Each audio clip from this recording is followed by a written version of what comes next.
morning, everyone.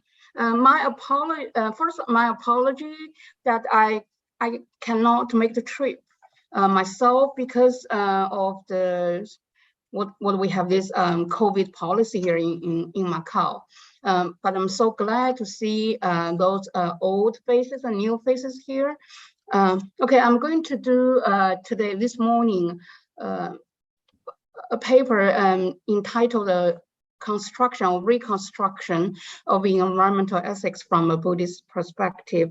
Buddhism here, I'm talking more about Mahayana tradition. Okay, my papers contain actually a four-part, but with the introduction. And the introduction, I'm asking the question, is there such a thing as Buddhist environmental ethics? Then I follow with try to answer the question by offering four principles in Buddhism, which can relate to environmental ethics. The principle of dependent origination, the principle of karma, principle of ashma. Sorry, you cannot hear me? Okay, and the principle of loving kindness.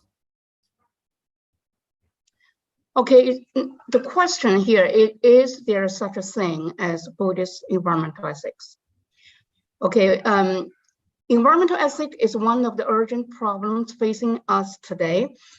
As a branch of applied ethics, environmental ethics study the moral relationships of human beings too, and also the value and the moral status of the environment and its non-human content. Along with the ecological studies, the ethical engagement with the environment in the West gained popularity in the middle of the last century as a direct response to the plethora of issues linking to the modernity, ranging from climate change, the shortage of natural resources, food safety, to definition of ecosystem and the moral dimensions of consumerism and the role of humans in biosphere. Meanwhile, environmental ethics encompass a wide variety of approaches to end positions, which has generated heated debate in both philosophical and religious arenas. So then the question is, can we talk about Buddhist environmental ethics or ecological ethics existentially, morally, and ontologically? In recent decades, a lot of work has been done with regard to this issue. So I list some works done by some Buddhist scholars, like the Environmental Philosophy and Ethics in Buddhism by Shiva, Buddhist Environmental Ethics, and the Detraditionalization, the Case of Eco-Buddhism by Harris, and Towards the Buddhist Environmental Ethics by Gross, Against the Holism, Rethinking Buddhist Environmental Ethics by James, Buddhism and Ecology of Virtue Ethics Approach by Cohen, so on and so forth. So here I'm talking about all the articles in English-speaking world, but in terms of Chinese-speaking world, also you're going to have also some scholars engaging with similar studies. So here are at least some Chinese papers. What's striking me is that the most scholars here using a comparative approach that has been employed in terms of contemporary environmentalist ideals and Buddhist philosophy in these studies, showing that Buddhism can be a valuable resource to address the environmental crisis facing humanity today. But still there's some debates. For example, Cohen, one of the most prominent scholars in Buddhist ethics, offers a reason why virtue ethics approach can provide a basis for Buddhist ecological ethics. Yet he also questioned the term Buddhist ecological ethics, claiming that, okay, quotation, I see little evidence that the Buddha or his followers, at least down to modern times, have been greatly concerned with questions of ecology. If anything, there is more evidence of a negative presupposition about the value and the status of the natural world in Buddhism.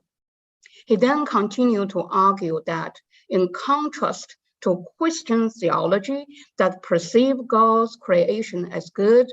Buddhism has an expectation that the world will decline and that the eventual destruction of the environment is the basic future of the samsara, this cycle of birth and rebirth, and exactly what we should expect.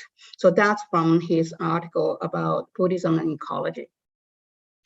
And also, I was not surprised when I read what Cohen said and some other similar articles argue in a similar manner.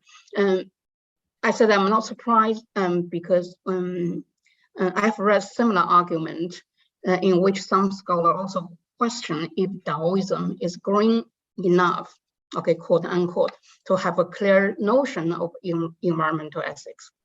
And for example, talk about animal rights, in Taoism, Taoists can eat all kinds of animals. So you'll see a huge kind of gap between modern notion of animal ethics and the Taoist attitude.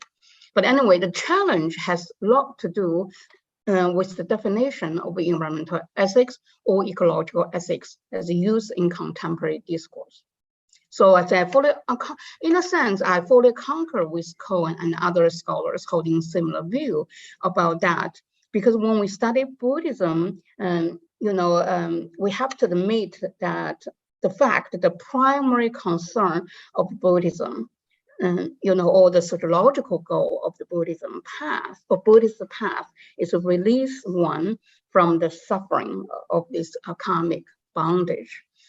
And so of course, environmental concern would not come, as the primary concern, according to the classical tradition. And also, I think that, we have to say that environmental protection or the protection movement in the past decades, particularly in the West, actually a modern one, postmodern one, that are close associated with the modern science and technology.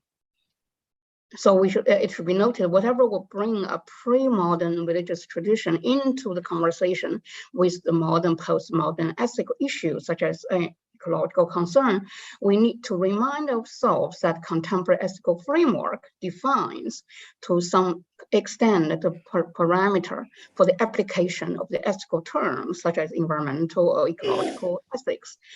And such we should try to avoid sometimes to superimposing the notion of environmentalism onto Buddhism. But at the same time, the interpretation of an old religious tradition like Buddhism should not be preclude an attempt to explore its thought and its possible connection or the possibility of reconstruction of its ethics to the contemporary issues within its own culture, context, and form. So that's my just the general introduction part. Then I just argue from 4 principles. The first, of course, is the most important argument in Buddhism, the principle of dependent origination, which offer a holistic view of the world according to Buddhism. So here I say that one of the central teachings of Buddhism, either in Theravada or Mahayana traditions, called principle of dependent origination. According to this principle, everything in the world is interconnected. Namely, there's nothing separate or nothing standing alone. Then the question for us is if the Buddhist doctrine of emptiness sits well with the contemporary green ideas. But then in my paper, I try to argue, the notion of emptiness is not just talk about nothing, zero, none. It's more like linked to the notion of dependent origination, or this notion of a lack of self-nature, including the Buddhist notion of no self. It's all back to this very idea of interconnectedness. So this concept of interconnectedness is by its very nature is relational and holistic. Okay. Of course, holism is a Greek term meaning all, in entirety or total, referred to the idea that the very system, physical, biological, social, should be viewed as a whole, not merely as a collection of parts. And here I'm using some text from Chinese Mahayana tradition, for example, in Huayan Buddhism, and they emphasize the notion of the angel's jewel net. This notion of angel's jewel net is a much loved metaphor. It's depicted in the Flower Garden Sutra that illustrate interpenetration or intercausality or interbeings of all things.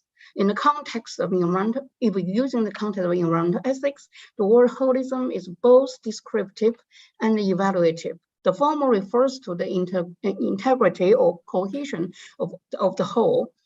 So such human beings are regarded as being one within the whole of nature, while the latter indicates an ethical proposition of the whole.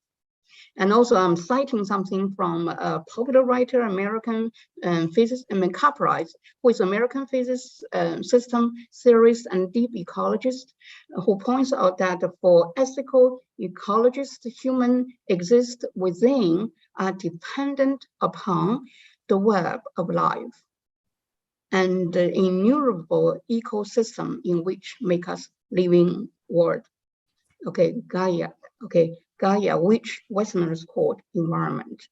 And actually this notion of the web of life used by Kabbalah is inspired by the idea of angel's net from Buddhism.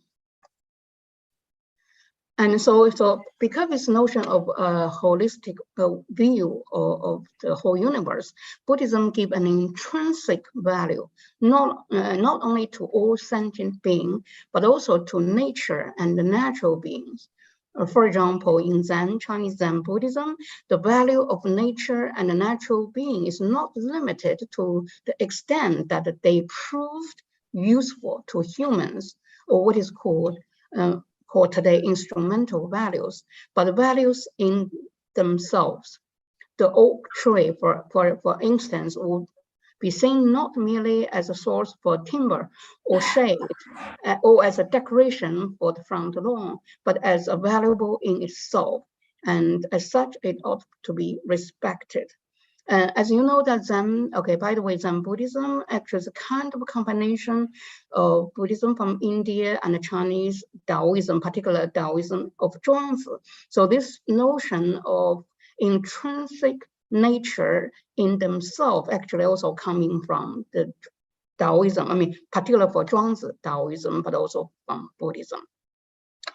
So with this kind of belief, Zen Buddhism moved beyond the utilitarianism to something more holistic, not just the value that individual entities have in themselves, but the value they have in relation to the environment as whole. The idea of the web life is also emphasized, okay, in Chinese Buddhism, including Zen Buddhism. Okay, second, I'm going to using the Buddhist notion karma and try to say that this is another kind of argument, but this argument is more is approached more from what I call consequentialists. One, okay. So the principle of karmic retribution and self-responsibility is fundamental to ethical teachings in Buddhism, although the meaning of karma is under debate even within the Buddhist tradition itself. For Buddhist, karma is a volitional action in which volition is often viewed by scholars as a kind of moral choice. In my previous paper, I talk a lot about karma, you know, the question about the relation between determinism and free choice. So I will ignore that part due to the limits of time. What I need to point out here is that my understanding of karma is more or less naturalized in a sense. I try to see karma as a moral choice or as a kind of personal responsibility without making any reference to the concept of reincarnations or transpersonal retribution here. I also try to link karma with idea, okay, a kind of idea of free will, you know, maybe in kind of, in a weak way, instead of hard determinism. What intrigued me is that the koan sees the act of a moral choice in Buddhism as kind of virtue ethics instead of a consequentialism in terms of ethical theory. Koans understand Buddhism as a form of virtue-mediated character transformation. I agree with Kohn that there is a strong virtue-based argument in Buddhism, yet for the principle of karmic retribution, I think it is more a consequentialist argument than virtue-based one, despite karma also demonstrate maybe the character of the agent. After all, karma is related to the merit or demerit and rewards or punishment. So, for example, in studies of Confucian ethics, P.J. Ivanhoe has coined the term character consequentialism to describe the virtue promoted by Confucianism that is valuable not only intrinsically but also instrumentally. In a sense, I think Buddhist ethic in this, in terms of karma responsibility, can also be labeled as a form of character consequentialism. In view of environmental ethics, karma entailed expectation of human environmental responsibility. Instead of displayment and diffusion of the responsibility, Buddhists call for personal accountability for a sustainable world in daily life, which includes lifestyle choices such as leading a simple life, reducing unnecessary consumption, and the amount of garbage and recycling. For example, I give one example. In Taiwan, environmental protection is one of the key missions of the contemporary Taiwanese Buddhist organization, which is called Ciji Foundation in Fagushan. So this Buddhist environmentalist movement believe that in the possibility of creating an environment conducive to the symbiosis of all living things, including human beings, by recognizing that the world is governed by the principle of interdependent origination and generating good karma to the environment, and as well to the biosphere and the biodiversity. Okay, next one, I'm using the principle of ashma, okay, of no harm. Where still have time. Okay, and the principle of ashma in Buddhism refer to the idea of non-violence and non-harm applied to all living beings. The Buddhist commands, okay, the five precepts states, "Thou shalt not kill," which includes human being and non-human being. Buddhism has a concern for the welfare of all sentient beings, and as such, the conflict between humans should not bring suffering to other beings. So in contrast to the anthropocentric approach that brings human being as the center of the world and regards non-human being only solely as the purpose for the human utility, in Buddhism, we see no such kind of thing. I need to be quick. So in Buddhist literature, you see a lot of stories about how animals should be respected and protected. And for example, famous stories of Saka here that, and he had, in the end, that he has to sacrifice himself and his army just for the purpose to save the birds from damaging the bird's nest. Okay. Of course, it's a very extreme example of protecting animals. But according to the Buddha, all sentient beings, including those in animal realm, possess Buddha nature and therefore can attain enlightenment. Even though Buddhism may not see animal at par with human in biological sense, it does take an egalitarianist position to them. And then in Chinese context, we see that there's a more popular devotional act among Buddhists, and they do some kind of thing which is called animal release. And there's a Buddhist Mahayana scripture dealing with this notion of animal release. Ellen, can you wrap up? Because I'm so sorry. Okay, okay. So that's part about the animal, and then of course I'm talking the last talk about the principle of loving kindness. So here I'm using the Buddhist notion of compassion and related that to the compassion and the karuna and the metta, to use that to talk about minimize the suffering. Okay, and also here I'm reading the compassion until several aspects. First, minimize the suffering. Second, balance and compassion for those who, those on one's own side, and also the need to see the animal as a human and with need to in common with oneself, and then one's responsibility to fulfill the humanitarian values, even in the moral dilemma. So then the principle of compassion and the loving kindness will enhance people's ecological sensitivity instead of indifference to the environment around us. When the Chinese Mahayana follows the spirit of unconditional compassion and shared mercy, they are not just talking about human-to-human relationship, but also human-to-non-human relationship. And this mindset is pertinent to the present-day ecological condition. Thank you. Thank you, Alan. And Rodney, can you go on? You have 15 minutes and try to be exact. Yeah. Okay. Thanks, Father Joseph. I'm heartbroken. I cannot come to the conference to see old friends and meet new friends. I apologize causing such inconveniences to the conference organizers. I also apologize to Alan and Father Joseph. I have not finished paper yet. But I have prepared a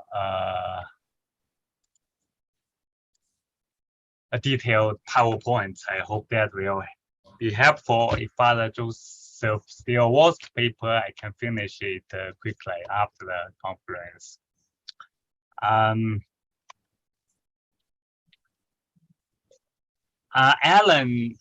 Alan stated that the environmental protection movement are closely associated modern science and technology, it's a modern one. So she said we should try and avoid imposing the notion of environmentalism into Buddhism. Nevertheless, she summarizes 4 basic principles, and she just explained. And she thinks these are useful resources for environmental ethics. I appreciate Alan's modest attitude towards Buddhist environmental ethical resources without attempting to recommend them to become kind of global bioethics to bind every people of the world. I will simply offer some comments on the Buddhist principle for non-harm to life from a Confucian perspective, because there is a very sharp disagreement between the Buddhists and the Confucians. Here, I thought it would be more interesting to look at some disagreement than agreement.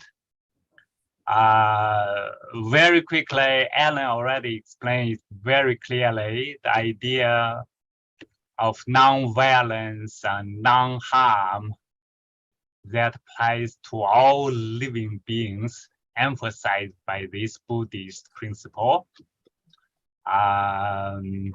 It holds the same intrinsic value for all beings, no hierarchical distinction between animals and humans.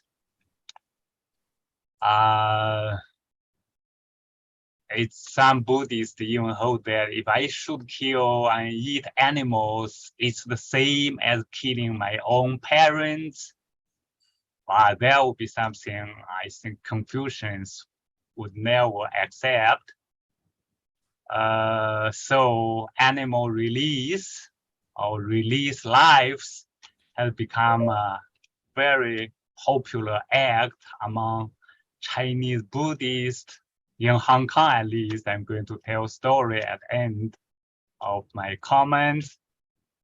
In contrast, Confucian principle for love is a very different principle.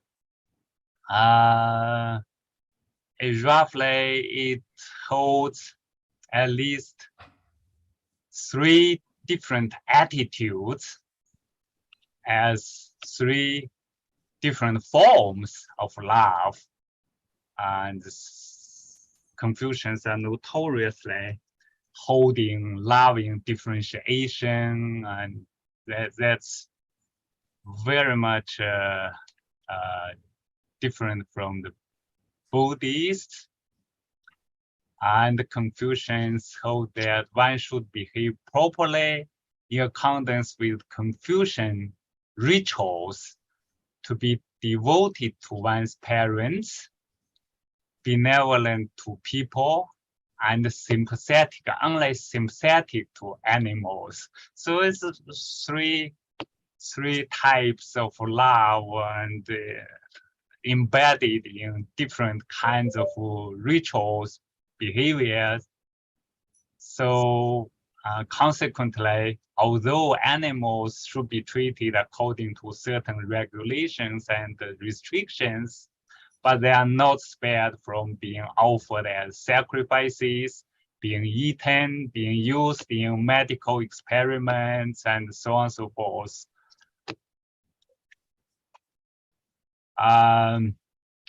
In a paper published by me some years ago, I state a cardinal Confucian virtue reference Jing requires showing deep respect to heaven, gods, spirits, and humans, but not to animals.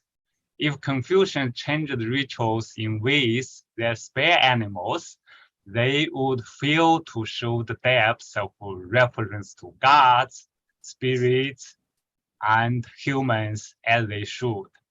I have been criticized as being too harsh to animals and too stubborn in this attitude, but this principle attitude actually is recorded in the Confucian classics. I'm just describing the classics, and also embodied in both ancient and contemporary Confucian practices.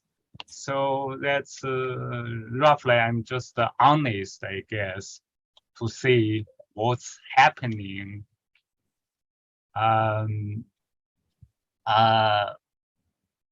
This is a little bit abstract and theoretical, but I think this is important to make a point. From a Confucius offers a very ritual-based understanding of morality. In that, morality is embodied in practice, and exercising virtues of character is centrally important for conducting practice excellently. So in this regard, Confucians are very much, on the one hand, similar to contemporary Aristotelians or Thomists, a la McIntyre. On the other hand, some new insight offered by Confucians. Let me just read this if you can tolerate me, the second paragraph. Whereas contemporary Aristotelians understand practice like chess, physics, medicine, this is a quote from McIntyre. Any coherent and complex form of socially established cooperative human activity through which goods internal to their formal activity are realized, unquote. Confucians recognize a special type of practice, which I call ritual practices, such as Confucian ceremonial rites of capping, wedding, bearing, sacrificing, or small rituals of nodding, bowing, smiling, that are directly, these rituals as special practice are directly dedicated to proper human relationships, namely virtues, rather than manufacture material products or conduct scientific activities, as our general practices are usually dedicating to. So the things the internal goods of ritual practices are precisely the virtues, namely the goods of human relationships. Performing such rituals rather than other kind of general practices would effectively help acquire and cultivate the Confucian virtues. It is for this reason I think McIntyre concedes that we Aristotelians do have a great deal to learn from Confucians. I hope Father Joseph likes this saying by McIntyre. So according to this understanding of morality or ethics or bioethics, McIntyre is right. It's a mistake to anticipate that one can first and independently comprehend universal bioethical rules or principles as such, as global bioethics attempts to do, and then only secondly inquire as to their application in particular regions or specified social spheres. Since people in different regions have already developed different ritual practice in which their accepted moral rules and principles are embodied, as McIntyre points out clearly, as Confucian rituals show clearly, it's only reasonable and legitimate, in my understanding, for people to articulate, reflect on, and establish their own bioethical rules and principles after their practices to guide their bioethical activities and policies in respective regions, like a Buddhist society or Confucian society, respectively. But I make a qualification here. It's not a sheer cultural relativism in the sense that different regional bioethics do not and should not have any common norms among them. Instead, it's already a matter of fact, human rights discourse has become accepted language of international ethics. Although it remains controversial among different moral traditions or cultures regarding which rights are human rights and what scope a right has, for example, whether death penalty should be a derogation from the right to life, even if every culture accepts the right to life. So these and the minimalist basic rights should be integrated into every regional bioethics, no matter it's Buddhist bioethics or Confucian bioethics. I personally very much like the proposal by John Rawls in his later book, The Law of Peoples. It's a very minimal list for human rights. He says it's a special class of urgent rights. And it's only 3 formal rights: right to life, right to liberty, right to formal equality. A lot of substantive rights promoted by contemporary mainstream Anglo-American philosophies not accepted into these minimalist rights. So as Rawls argued that these minimalist rights possessed by citizens in both liberal constitutional democratic regime and members of hierarchical societies like Confucian society or Buddhist society. So you cannot argue that such rights should be rejected as peculiar liberal or special to the Western tradition, but it must be a minimal list of rights. These rights, such rights, should be understood as some regulative rules or principles without destroying or rejecting the basic fabric of constitutive rules or principles of moral rituals that are already practiced by people in a Buddhist society or Confucian society. And thus, I think a minimalist of such rights very legitimate to be integrated to every regional bioethics to reject cultural relativism as well as to prevent cultural imperialism. Okay, now I would say both the Buddhist principle of non-harm and Confucian principle of differentiated love are consistent with the requirements of minimalist of human rights. That means a Buddhist society should be all right, from my understanding, to impose their bioethical policies, environmental policies according to Buddhist principle for non-harm. And if they were to require everyone to be a vegetarian and everyone should, not to do medical experiments using animals and so on.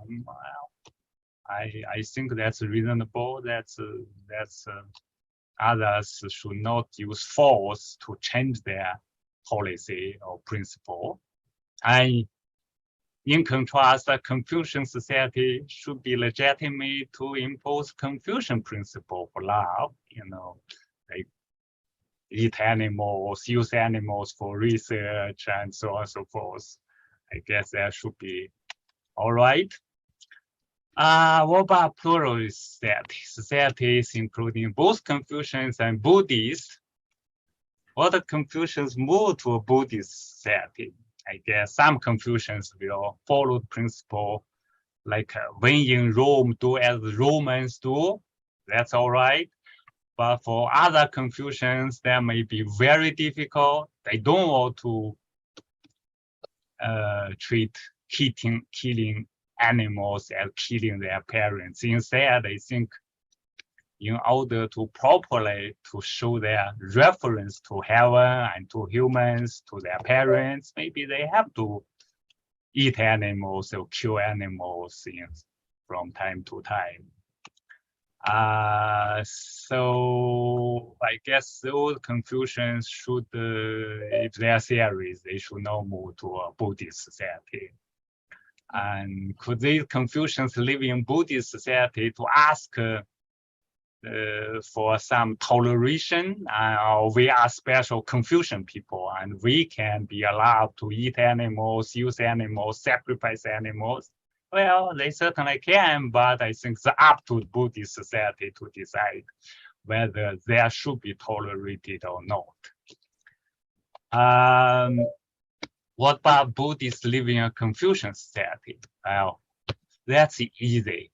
And from history to contemporary time, the toleration of Buddhist behavior, Buddhist practice, no problem at all. You like to be a vegetarian, you don't want to use animals for medical experimentations, and no problem. And Buddhists and Confucians can make already, I guess, made a lot of peaceful communication or peaceful non-communication. We have a neighbor. This is a funny story. We have a neighbor, and she is a very devout Buddhist. And she said she had a lot of diseases, chronic diseases. And after she converted to Buddhism, and after she became a vegetarian, and also she and her friends do regular releasing lives activity every month, one time. What they do was, every month they go to the market to buy fish, lobsters, shrimp, and all kinds of sea animals. Then they rent a boat and go to the sea to release such lives. She used to be a friend of my wife, and she asked my wife to follow her to do the same thing. But my wife, unfortunately, is a silly Confucian, and she does not believe in this activity of releasing lives. and she did not follow her. Then she became very upset and even very angry. So they separated from each other. From peaceful communication became peaceful non-communication. That's all right with me. I think it's fine. Now she's so angry. Whenever she sees my wife on the street, she would change the direction and avoid just peaceful, no communication at all. But I think that's all right. As long as these two women do not become like this, the right side of picture, I think that's all right. So that's all I have prepared. Thank you so much.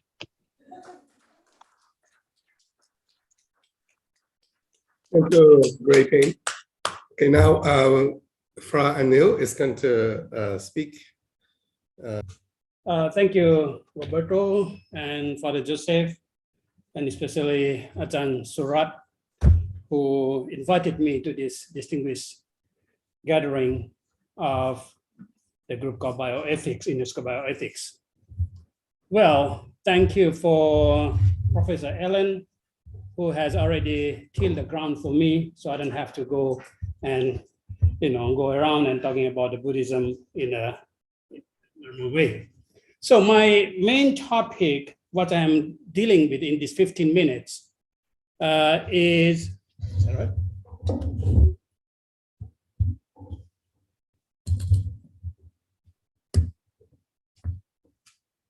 So my main topic, which I'm trying to deal with in 15 minutes, is that trying to talk about these three different topics, that is interbeing, eco-dharma, and eco-sattva. By explaining these three words, I guess that is a new logos, a new words, I will able to at least show you that how Buddhism really look at the bioethics in this modern world. So Buddhism, when you talk about Buddhism, it is one of the, we can call it religion, but I myself don't call it religion myself. I never regard Buddhism as a religion, because in idea of religion in English is very narrow, very straightforward. It has to be something to do with relations with the Supreme God. But whereas in Buddhism, it is all about Buddha means that awakening. It is about your cognitivity awareness. It is about how do you develop your life to be more well-being and happiness in here and now. It is nothing to do with God. It is nothing to do with others else, which is we haven't we're not able to communicate with our direct way of communication. So this is all about how do we live in this world that is with nature, between the biosphere, biodiversity, and also the human diversity. So this is what I see as a Buddhism. So when we look at a lot of this teaching of the Buddha, whole idea of a Buddha, Buddhism is called, sometimes called 84,000 teachings. So out of these 84,000 teachings, if we look at this, analyze and see it, it is all about how do you live here and now, harmoniously with the nature, harmoniously with the environment, harmoniously with all the sentient beings, not only us, so all the animal creatures. So whole idea is here, we are talking about the human rights, animal rights, as well as nature's right. That is what all Buddhism all about. Honoring and respecting each other. But it doesn't mean that, Professor Ellen just mentioned that thou shalt not. In Buddhism, in Theravada Buddhism, we don't have that idea of a thou shalt not. The precept called 5 precepts, which is called Panatipata Veramani Sikkhapadang Samadhiyami, which is in every Buddhist ritual, is started with this, asking for these 5 precepts. In this 5 precepts, it is not saying that thou shalt not. Samadhiyami, I will admit myself to the study of the relation pro and con of killing. So it is not saying that not kill. If it's not killed, there's a, how can you have a Buddhist country? You have a Buddhist country, you have a soldier there and guarding the country, and the other countries, military enemy attack, what he will do? Oh, I have just vow myself to the Buddhist monk that I will not kill. So let the enemy just please welcome to my country. No, you can't do that, because you have to, if it is a kill it, but with a responsibility, with accountability, with your duty. Same as living in this like a luxury hotel. But I'm sure that in this luxury hotel, you have a lot of problem from nature, termites, for example. Like my residence in my temple, it is made of a wood, which has been nearly 200 years old building, made of whole wood. And then the one thing is that I have to be very careful that no termites, come in to live with me harmoniously. So in a way that, so I will have that. So I won't say that, oh, termites, you are my good friend, come and live together in a loving kindness or whatever. It is not in that way. But as a monk, I am a monk in a samana, means that a peaceful one. Of course, as a monk, I'm not allowed to kill. But for a lay, you can do as you wish. It is a choice. It is a kind of volitional intention, volitional karma. So you are able to, I will just say that, oh, please, can you go and see what's going on there? I won't say that go and kill. So that, it depends on my assistant, lay assistant, whatever he do. So I just go there, I just turn my head away. So it is not a kind of a thou shall not. It is in the cause of that, because we have to live, each other. If we can drive them away, fine. But if you can drive them, you can't drive, you have to take certain measure. You are allowed to do, but not as a Buddhist monk, but as lay. So this is the one thing. So another thing is Buddhism is that you have to look at all the thing in this world, not as a theodicy. The Rich Davis uses the word cosmodicy. So it means that all is cosmic law. It is all natural law. And the word actually dharma or dhamma, basically, which is the word religion, it actually means natural law by the etymological point of view. The dharma is dra, the word dra root, and it's a tner in Latin, which means actually sustaining. It is actually upholding. The whole idea is how you uphold yourself with this in this flow of impermanence and flow of insubstanceless. And this is a whole about the cosmodicy, and doesn't see it as a theodicy. So the Buddhist way is explaining these 5 laws called natural laws. So we have to accept that. Buddha says that there is a bisphala autonium. There's something we cannot control. The hurricane comes, what can we do? We have just to accept. We can't go beyond and trying to fix that. We have to accept that. Biodiversity laws, also, it's closely going to genetics. The thing is that when you plant a mango, you will receive the mango.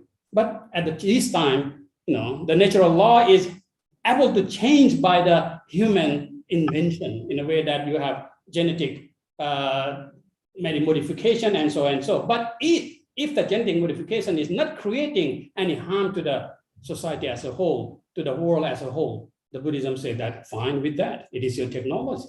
So psychic law means that this is your, what is your intention of doing everything in your life, all the activities, whether it is harming, whether it is kind of really destructing your surroundings, because your surroundings is another way is yourself, because you become somebody because of your surroundings. The karmic law, again, is about karma, it is the actions. So it is not about a past karma, about the future karma. It is not about rebirth. Karma is action and reactions.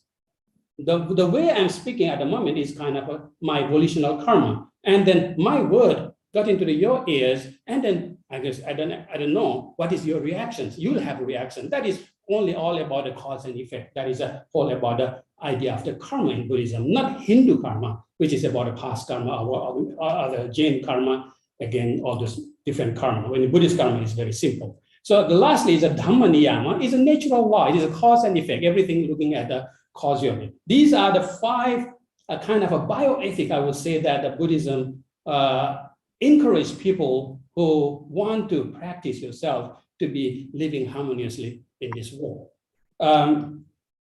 Therefore, I would say that all this global problem, what we are seeing at the moment, is mostly from not accepting the biosphere laws, not accepting the biodiversity laws, misunderstanding of natural laws, immoral action and behavior for your being a selfishness, and then lacking the knowledge of interrelationship, all things. And having said that, interrelationships and all those things, it just, I think, give answers to what COP27 is coming, COP27 in November. They say that their goal and vision is that mitigation, adaptation, finance, collaboration. I will delete out the word finance. It's not about me, because my job is, my profession is that I just go for arms round every morning. So that is my my profession. So I don't care about the finance, because I don't live with the money.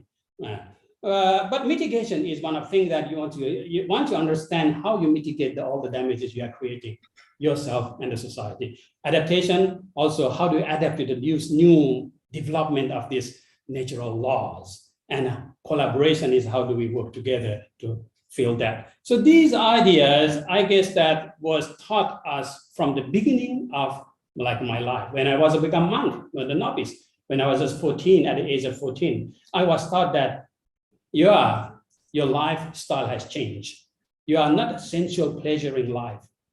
All the lay people, householder, is always indulge in sensual pleasure with your eyes, ear, and so on. But as a Buddhist monk, you have to live a life of sufficiency. And these are we are taught. So in terms of how do we live a sufficient livelihood? How do you live a recycling livelihood? How do you live an eco-being livelihood? And how do you self-sufficiency? As I told yesterday, this robe is made of the plastic waste. It's made of 15 plastic bottles, which was the waste. So this is how Buddhism look at the things. That is, again, I guess that Professor Allen has mentioned the dependent origination. We don't believe that it is not out of nothing. It has to be something, and then something will transform itself. This is the whole idea of interdependent, not independent. We are not independent at all. It's a cosmic law. So the knowledge of this dependent, I would say that's bring us toward interbeing. So we are not independent, we are interbeing, we are related to each other. So that's how I look at the world as a human. We are looking at related with the biosphere. We are human, at least we are a diversity. So everything in this world is substanceless, that's what Buddhism says. Self matter because there is surroundings, and as same as surroundings matter because of you existed, yourself existed. Therefore, in one sheet of paper, you can see the whole thing. It is not only the paper. You can see the cloud, you can see a tree, you can see everything here if you are able to see the what he calls interbeing. So after having this idea of interbeing, you will see that the whole idea is become looking at the whole thing in an ecocentric way. It's not an egocentric way, become hierarchical, but it is everything a part and parcel of each other. This is the how Thai way of caring the nature. We have a way because the people cut the log of the trees. So in order to prevent that, we ordain the tree. So we put our unused ropes and tied it in a way that people will scared because this is a sacred tree immediately. We are using this local folk belief, but to change it to the more active way of caring the nature, or even some games of shooting the sheets into the forest. And this is another simple 2 minutes video. Monks are making history, collecting empty plastic bottles and containers from tourists at the Buddhist temple of Wat Chak Teng in South Korea. This is a colleague of mine. The bottles are taken to a machine which squeezes them down into a giant bale of crushed plastic. It's then proceeded into synthetic fibers and made into fabric to create saffron-colored robes for the monks. The monks have crushed 40,000 kilograms of plastic since the program began 2 years ago. This is about 5 years ago. To carve plastic litter in the surrounding Chao Phraya River, which flows south to the this is Gulf the river of here. Thailand in the Western Pacific Ocean. Unlike most temples where people give monks gifts of food and clothes, devotees here ride bicycles offering plastic bottles in exchange for blessings. 15 plastic bottles makes one piece of robe. This is the one piece. A set of full monk attire, requires 4 pieces of rope or 60 plastic bottles. If you don't collect these plastics, where do they end up? In the stomachs of dolphins, whales, and many other sea animals. Then they die, so if we save these plastics, it means we are saving lives. Many of the volunteers that contribute to the project are the less fortunate in life. We have many volunteers, including jobless people and the disabled, who are helping with separating plastic bottles. We pay the volunteers as much as we can and give them an opportunity to work, so people who are jobless and disabled can earn a living.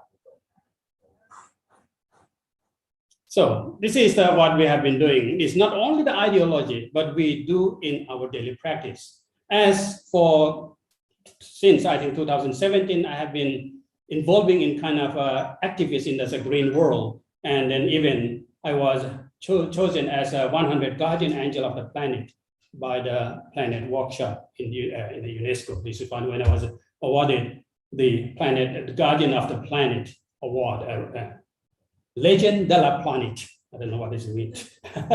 So I'm the legend, I guess. So these are the 6 awardees at the time who was awarded as the one who really active in kind of trying to protect the environment. So how do you do that? That is all equal dharma. Dharma is whole idea of the Buddhist teaching. As I say, dharma basically means that upholding what? Upholding the natural law. So if you practice a dharma, basically means that you are upholding natural law. You are living harmoniously with nature. That is, again, come back to the word sustainable development, which I have a very big problem with that, because I see sustainable development as an oxymoron, because the development means changing and sustain means not change. But if you go back to the word in terms of etymology, I will say that development in balance. And that is exactly the same that when Buddha, after his enlightenment, he gave a first sermon. It was called Dhammacakkappavattana Sutta. Sometimes it's called the first sermon. But if you translate that first sermon into etymologically, which means that dharma is upholding, chakka means that moving forward, which is the development, and pavattana into practice. Basically, the Buddhist first sermon is about practice of moving forward, developing with the soul ground in balance. That is what I see as a sustainable development. And this is one of the pieces I did kind of promote in Thailand. I get the idea of the sustainable development and how Buddhism is, intervening and in trying to achieve the SDG by 2030. These are the SEP is the King's idea philosophy here, and these 8 spoke. They are all the 8-fold noble path in Buddhism, which become right livelihood, right view, and all these right things. And this will really solve the problem of the sustainable development goal. After all, when you practice this both teaching all the natural law, you become a bodhisattva. You are regarded as one who is practicing the teaching of the Buddha. And David Roy just recently renamed it as should be called equal sattva. It's meant that someone who live harmoniously with natural law and by respecting the law and so on. So this is what I say is that this is the word of the Buddha himself, that Dhammo have rakati dhammachari, Dhammo suchinno sukhang vahati. The nature protects one living by the natural law, and natural laws, well practiced, bring happiness. So if you want to be happy, please take care your part of yourself that is surroundings. Thank you. So good morning, everyone. I'm well aware that I'm the 4th speaker and you might be a bit tired. I hope make this presentation in a fast way in 15 minutes. Exactly. You pressure me with the 5 minutes cast, 1 minute cast. And well, I need to say it was very easy to leave the metaphor proposed for this workshop. Reading your paper was like visiting a temple, an unknown temple. It actually made me remember the first time I visited a temple that was not from my religious tradition. I was a schoolgirl visiting a mosque in the south of Brazil.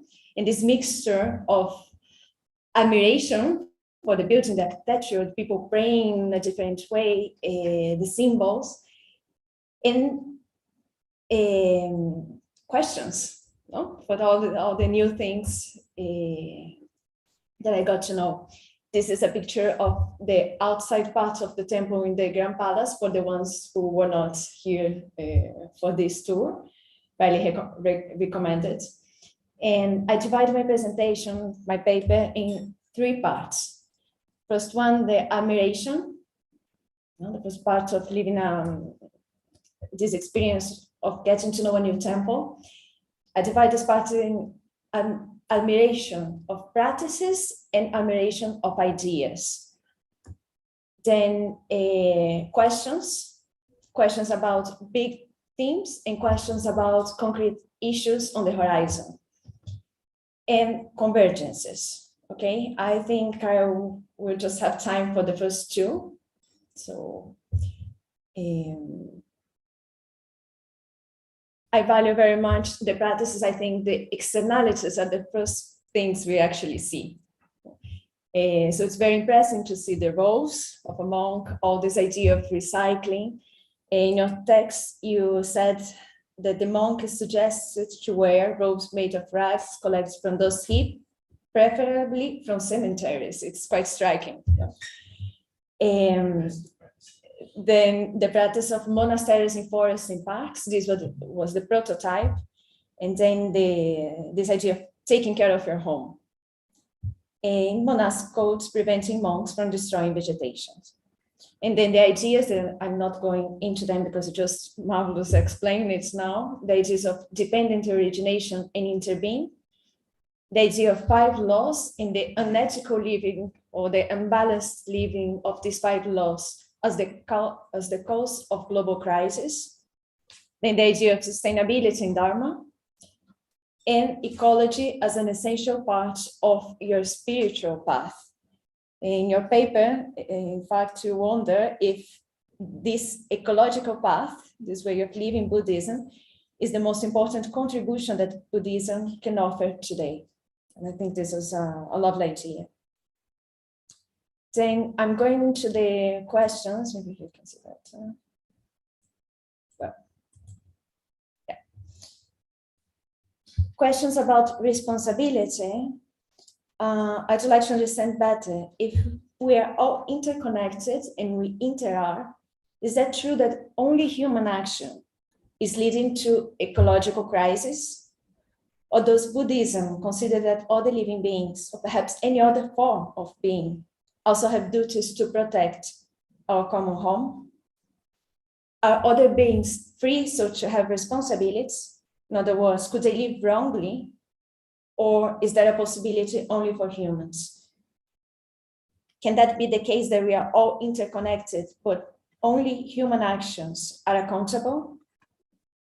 Would Buddhist ideas such as original dependence and interbeing be in contradiction with what I call man's unique capacity of choice in responsibility for nature? And then about the value of life, in the ritual of ordination of a tree, you mentioned that the villages make a vow to protect the trees as their own lives. And I just like to know if it's a symbol or if you actually mean that a human being is asked to sacrifice his life to protect the ordained tree. About the belief in rebirth and nibbana, I have a question with the matters of the sense of non-violence and then of non-renewable resources. Buddhism preaches compassion and no harm. But I would like to understand better, how does it explain to his followers the sense of avoiding harm in a framework where a being can be reborn in another form multiple times? I guess there is kind of bad karma for the one who kills, but is that an objective problem for the being who is killed? Why is it wrong to kill an animal if, after all, it will be reborn? Moreover, wouldn't it give it a chance of being reborn in a higher form? Then, considering the belief in rebirth, I would like to understand better the perspective on the limitation of natural resources. bioethical perspective of protecting the environment, I guess, imply the idea that we're living in a world with some non-renewable resources. Is the belief in rebirth compatible with slogans like, we have one world, one chance to save it? And considering Nibbana, the release of the cycle of rebirth, what's the sense of protection of nature? If someday all achieve Nibbana, what would happen to the world? I just put together the question of human intervention in the appropriate access and utilization of resources. The Article 17 of the Universal Declaration of Bioethics and Human Rights talk about this appropriate access and utilization of resources. In practice, how do you see what's appropriate?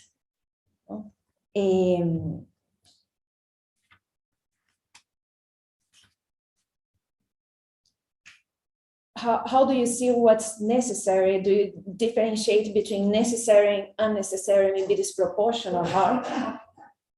If so, what are the criteria? If no living being should be killed unnecessarily, how do you discern what's necessary? And for instance, here, we have this division today in the world. Some people think humans could be vegetarian, so they should be vegetarian and not kill animals. Others think that man is omnivorous, and that as it's not wrong for a lion to eat other animal, for example, man does not wrong in eating meat, as it has no less right to be part of the food chain. No? And then some also invoke other kind of needs, not only biological needs, but sociological needs. No? We have more than just biological needs. So what are your criteria to discern what is necessary? I'll skip the convergences and go straight to practical issues on the horizon. I will make my questions about 5. Sorry, I am also a practical person, colleague, so I need to get down a bit and see. Bioethics is struggling with these issues. We need to find answer for the impacts that new technology are expected to do to the environment in the following years. So many of the things I'm going to talk today are not reading now, hearing now, but probably soon or in the next years. I'm using the horizon scanning of what is in the horizon for bioethics by the Non-Field Council on Bioethics in the UK. So what I'd like to know is if these options become viable, safe, available, it's an imagination exercise, a simulation, no? Would Buddhism look at them favorably or negatively? Would Buddhists sympathize with any of the following technologies, maybe for the good they could do for the environment, or reject them? We all have perspectives, no? The tour guide was telling us about one of your kings that took the first photograph, that let the first photograph be taken, and that people were scared that he could lose his spirit, that is the incarnation of some god, Brahma, I think. I'm not sure I got the idea right, but I do think our religions have perspectives and it affects the way you see the technologies. So the first one is this, meat alternatives. This was the first stem cell burger, so completely synthetic meat. It's not only GMO, but synthetic meat, presented in London in 2013. If it turns out to be safe and healthy for humans and less harming for the environment, would Buddhists approve it? Then the whole question about animal research. We know that animals are used in preclinical trials in early phase of research before moving into experimentation in humans. The number of animals used in research continues to increase, largely due to the use of genetically modified mice in primates. How does Buddhism see the way this research is evolving? Then gene drive, that was we talked about in the panel yesterday. The possibility of quickly alter and suppress a whole population has potential application in the control of disease vectors, such as mosquitoes. We know this is a simulation for the carrier of malaria. If it's released into the wild, organisms carrying the gene drives may be hard to contain. And if the technique has low efficiency, it could leave time for the species to evolve and develop resistance. Today we're using very less sophisticated ways to kill mosquitoes anyways in sub-Saharan Africa to avoid people to get malaria. So what's the Buddhist perspective?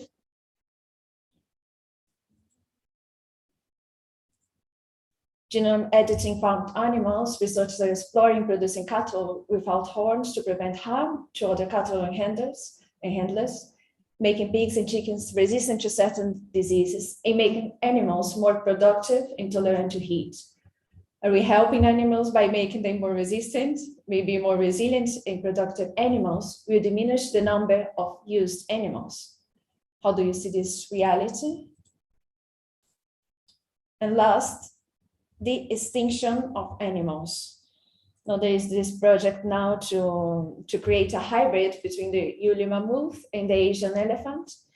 And if one day the extinction becomes possible, questions remain on how should the species be selected and the effects on today's ecosystems. How do you see this reality? Do you see it's a restoration of the natural order or maybe a correction of consequences of past human actions that cause the extinction of some species, or rather as an unacceptable intervention in natural selection? In moving from this part, I just mentioned this because I found it really interesting. I feel I still have some minutes left. I'm not an economist, but I found this book written by economists really interesting and kind of with practical proposals of changing the shifting economic paradigm in a way that could help more the environment. And I feel it's very in line with bioethics and human rights, sustainable development goals. And I think it's also in line with your perspective. I would like to know a bit more. She proposes a donut, literally a donut, this element, with a social foundation and an ecological ceiling. What is in between the donut itself would be the safe and just space for humanity. And the way for that is to achieve that is a regenerative and distributed economy. When you have a shortfall of social foundation or overshoot of ecological problems, we are not in the safe space for humanity. So here she uses the 15 Sustainable Development Goals to make the inner part in these boundaries, the planetary boundaries proposed by International Group of System Scientists. So yes, and she found a way of measuring it. Not all of these have measuring, then you can read better in the references of the paper, what she's using to measure where we are in danger and where we don't have a way of counting it still or agreed in what's going to be the right measurement. So I found it interesting in line with bioethics in a concrete proposal of a better way, or a creative response on how should we balance these technologies and use them in a better way. Okay, here's more information that's in the book. She's proposing the paradigm shift, so forgetting an economy that's only growing to an economy, the donut economy, and yes, forgetting the idea that growth will clean up the mess again to a regenerative by design. I'll leave it here. Thank you. So can you respond to Ray Payne, some of his questions, and maybe also Neil can respond to Lillian, some of her concerns. And then after that, we can open up to the general public about any further questions. We have originally an hour and 15 minutes, but we are running out of time. So we'll try to adapt, maybe cut short the break and the lunch period and to squeeze in more conversation time. So maybe Ellen, do you have any okay. response to Okay. Actually, I basically agree with Ruiping's presentation. He talked about some fundamental difference between Buddhism and Confucianism in terms of attitude towards animals. And because Confucian ethics is basically focused on human relationships. I'm not going to using anthropocentric position of Confucianism, but in comparison with Buddhism, animal, will not be the primary concern, at least not, in terms of like protection, in terms of, non-harm, in a sense, so you see that that's a huge difference. But he using, of course, there's the question is how do we protect or respect animals? And Ruiping used examples of one of his neighbors, in Hong Kong, and practicing so-called releasing animals, and then have some kind of resentment towards people, even former friends who just didn't follow the same kind of in her eyes, so-called moral actions. I think from Buddhist view, actually, theoretically speaking, one should be more tolerant with people with different attitude. And also, I should say, I don't think a Buddhist view about animal protection should be treated dogmatically. I think Master Sakya, mentioned that. I think I completely agree with him. It's kind of a moral guide, but it's really determined on the context. In Buddhism, the biggest problem is that people tend to take single one teachings out and treat it dogmatically without really giving the specific context. I think that's also the problem with some kind of Chinese Buddhist practice, even throughout history. And I also mentioned that in my paper, because people are looking for some kind of good karma per se, and they're doing something. A lot of kinds of popularized notion of Buddhism, but which is, I think, in contrary to the Buddhist teaching, from the scripture. I'm kind of very interested in Lillian and the last speaker's question. And the question addressed to another person, but I'm very interested in her questions because I think she's a bioethics, raised really good questions about Buddhist view toward like genome editing, and like genetic modification of animals. And also, from my reading of Buddhism, I think it also depends on the situations. And it's hard to just give like a single principle, say either say yes or say no. I think really depends on the situation. But it's very interesting about the genetic modification of mosquitoes. Okay, and now I'm just responding from my personal view. I think that would be a great idea if we can modify some kind of modification, genetic modification for mosquitoes, so they are not going to bite people and to spread disease. I would love that. I really absolutely hate mosquitoes. Anyway, so that's my response. Thank you. Thank you. Daniel, do you have any? Yes.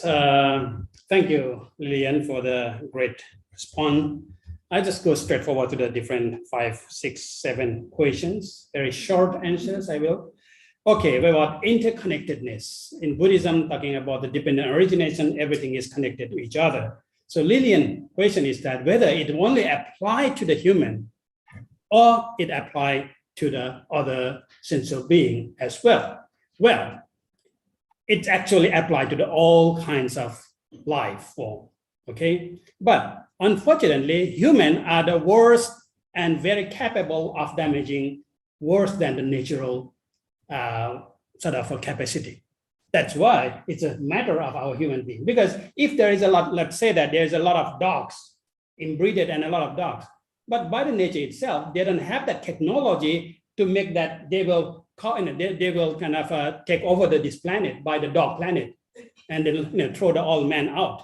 The nature will able to handle it. But the way, because we are the one who have a destructive power, we are not only constructive power.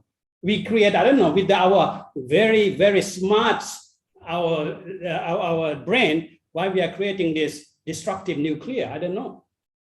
But if it's a nuclear for the constructive, I wouldn't say anything, but we are trying to use it destructive. So it is interconnected in that sense. It is not about have to be responsible for all the sensual beings, but all the sensual beings doesn't have that power like human. So that's why we are addressing to the human. We have to be responsible. Second one, tree important. Then if it is a tree is so important, what about the choice between your son and the tree?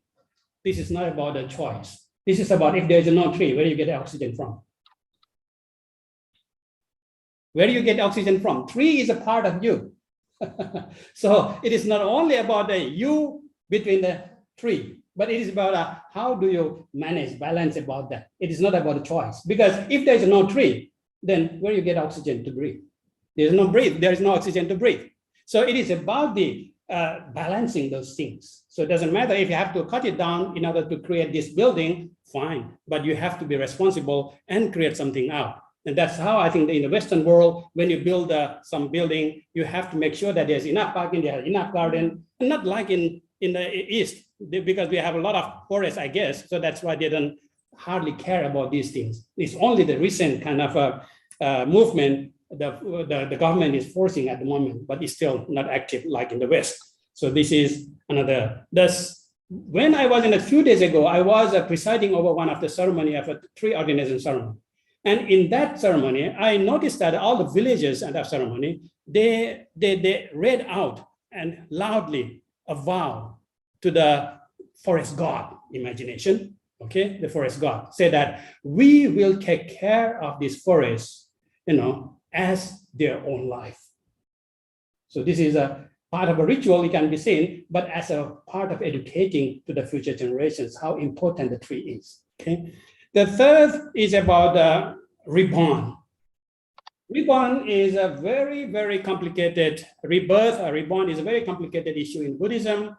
Generally, rebirth and reborn, this idea is also in the Jain, also in the Hinduism, so all mixed up here. From Buddhist point of view, the whole idea of rebirth is not as we're thinking that to this life we are dog, we are human, and next life will be dog and cat or whatever. Not in that sense. Rebirth is that every tiny seconds through your eyes, nose, mouth, ear, and senses of our body. So everything is always, rising and going, rising and dying, rising and dying. With my voice, you are making some sense of cognizing something, and that is one bird already. And then you change the switch to someone, it's the next bird. So in the whole idea of a rebirth in Theravada Buddhism is a continuum. It's a kind of a life flow. It's just like a neon. It's just atom, proton, whatever it is, running so fast, and we just see it as a light, stable light. But in fact, it is a birth and death, birth and death, birth and death. This is a Theravada way of a very, very textual explanation, and we still teach in that way. But the folk level, in the village level, they used to take in that way. But we always correcting that idea.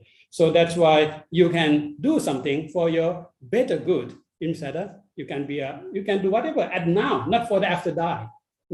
Heaven and hell in Buddhism, it's not a Buddhist idea. It is a Brahmanic idea got into the Buddhism. In the Polytheist society, in the Polytheist canon, in the Pali canon, we don't have the idea of heaven and hell as we understand. Heaven and hell is what we create from human mind. Because heaven means that it's an adjective, it's a good. Because for good means that, for example, if it's a gentleman go to the heaven, in Thai or in the Asian idea is that why they go to the heaven? Because you can have a lot of wives. But whereas what about these girls go to the heaven? What will they get? Not many husbands. They say that it will be so beautiful. You will have a so good ornament. You see, this is all the human creations you want to create. So that's why that this is not there, reborn. So this whole idea of a compassion from Buddhist idea is that because you are living in a society with others, and it is normal to have a passion for your own sake and own sake. But Buddha says that be aware, we are living with others. So you have to have a common passion. So not a self-passion. That is a compassion from Buddhist point of view. Nibbana is another sense, is that Nibbana is another heaven. Nibbana is not another world. Nibbana means that extinguishing. Is in that extinguishing what? Extinguishing all the guilt, all the mental defilements here and now. It is about your greed, your anger, your hatred, and all those things. If you can just drop it down, that is nirvana. You can be nirvana here. Right here at the moment. So it is not about going to heaven. Once you go to Nibbana, this world will be empty. No, you are still in the world, but your mind is very peace and become an ecological person. That is the whole idea of nirvana. Biological needs and whether what is going on. How do you define? How do you standard necessary and necessary? It is very easy. It's about whether it is a creative and sustainable for yourself and others. And the whole planet. So it is a sustainable for yourself, the planet, and the society. That is, we say necessary. But if it's not, no, you have to be a little bit distant. About cultural meat, because it is a great gift of technology, and it's not creating any negative byproduct to the world or the society. As long as it's not creating something wrong to the society as a whole. Buddhism said that technology, go ahead, we will follow you. And then I don't have a problem. For example, when in the first we have a contraception in the 20 years, 30 years ago, in many religious faith group doesn't accept that. But in Buddhism, fine, because it's nothing to do with you haven't initiated with the killing of your life.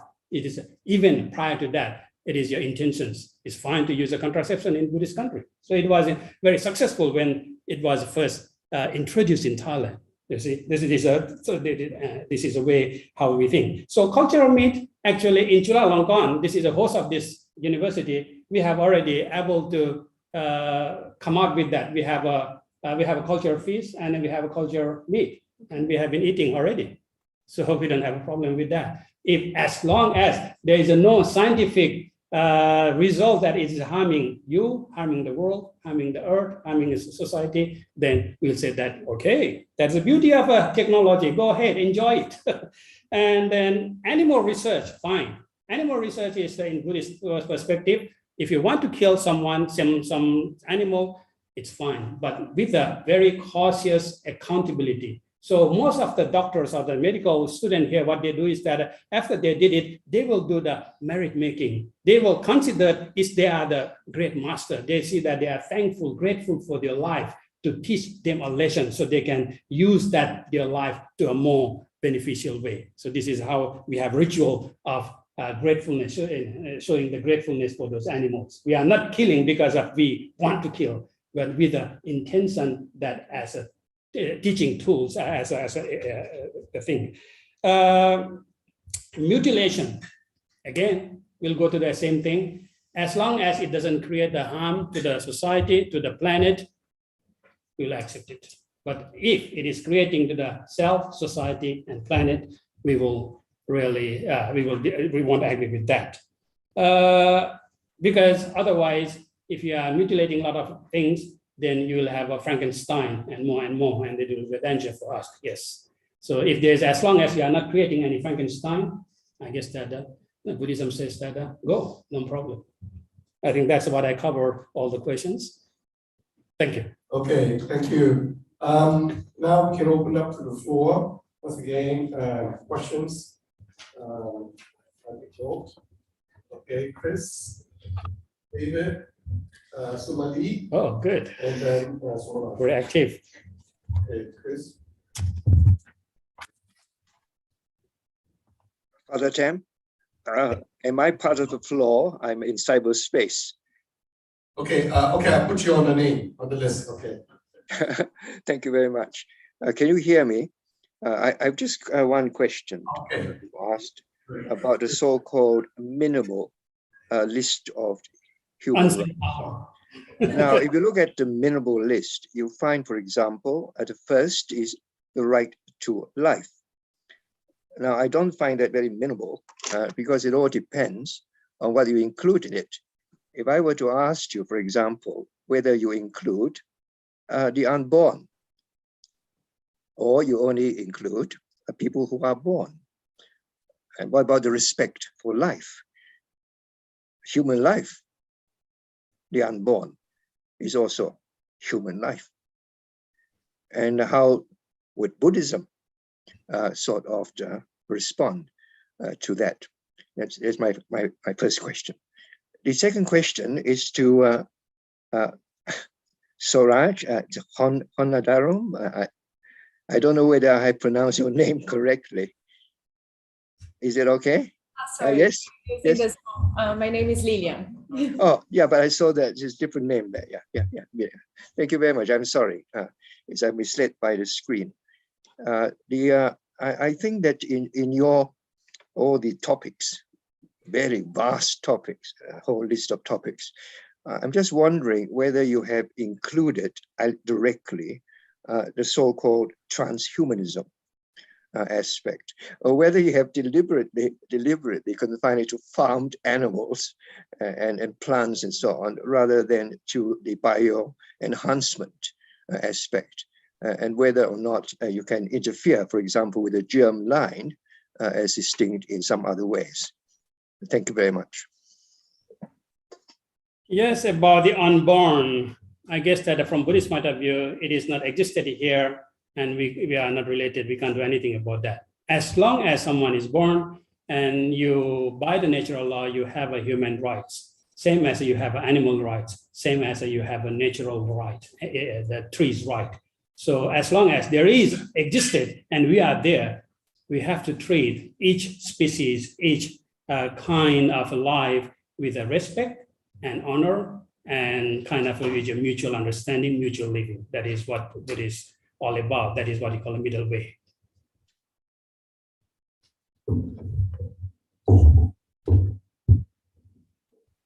Thank you, Sean. You're right. Dennis. Yes, sorry. Yes. I actually love the topic of transhumanism. I'm doing the PhD touching this topic and global governance of human genetically related. I didn't brought it up in my talk today for time limitations and trying to narrow a bit the topics, only food, animals, and environment, as it's treated in the Nobel Council Bioethics Horizon scanning.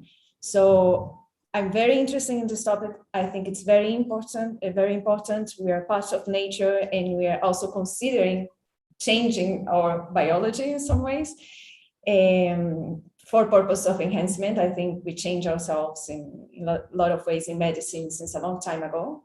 And I don't see a problem with that.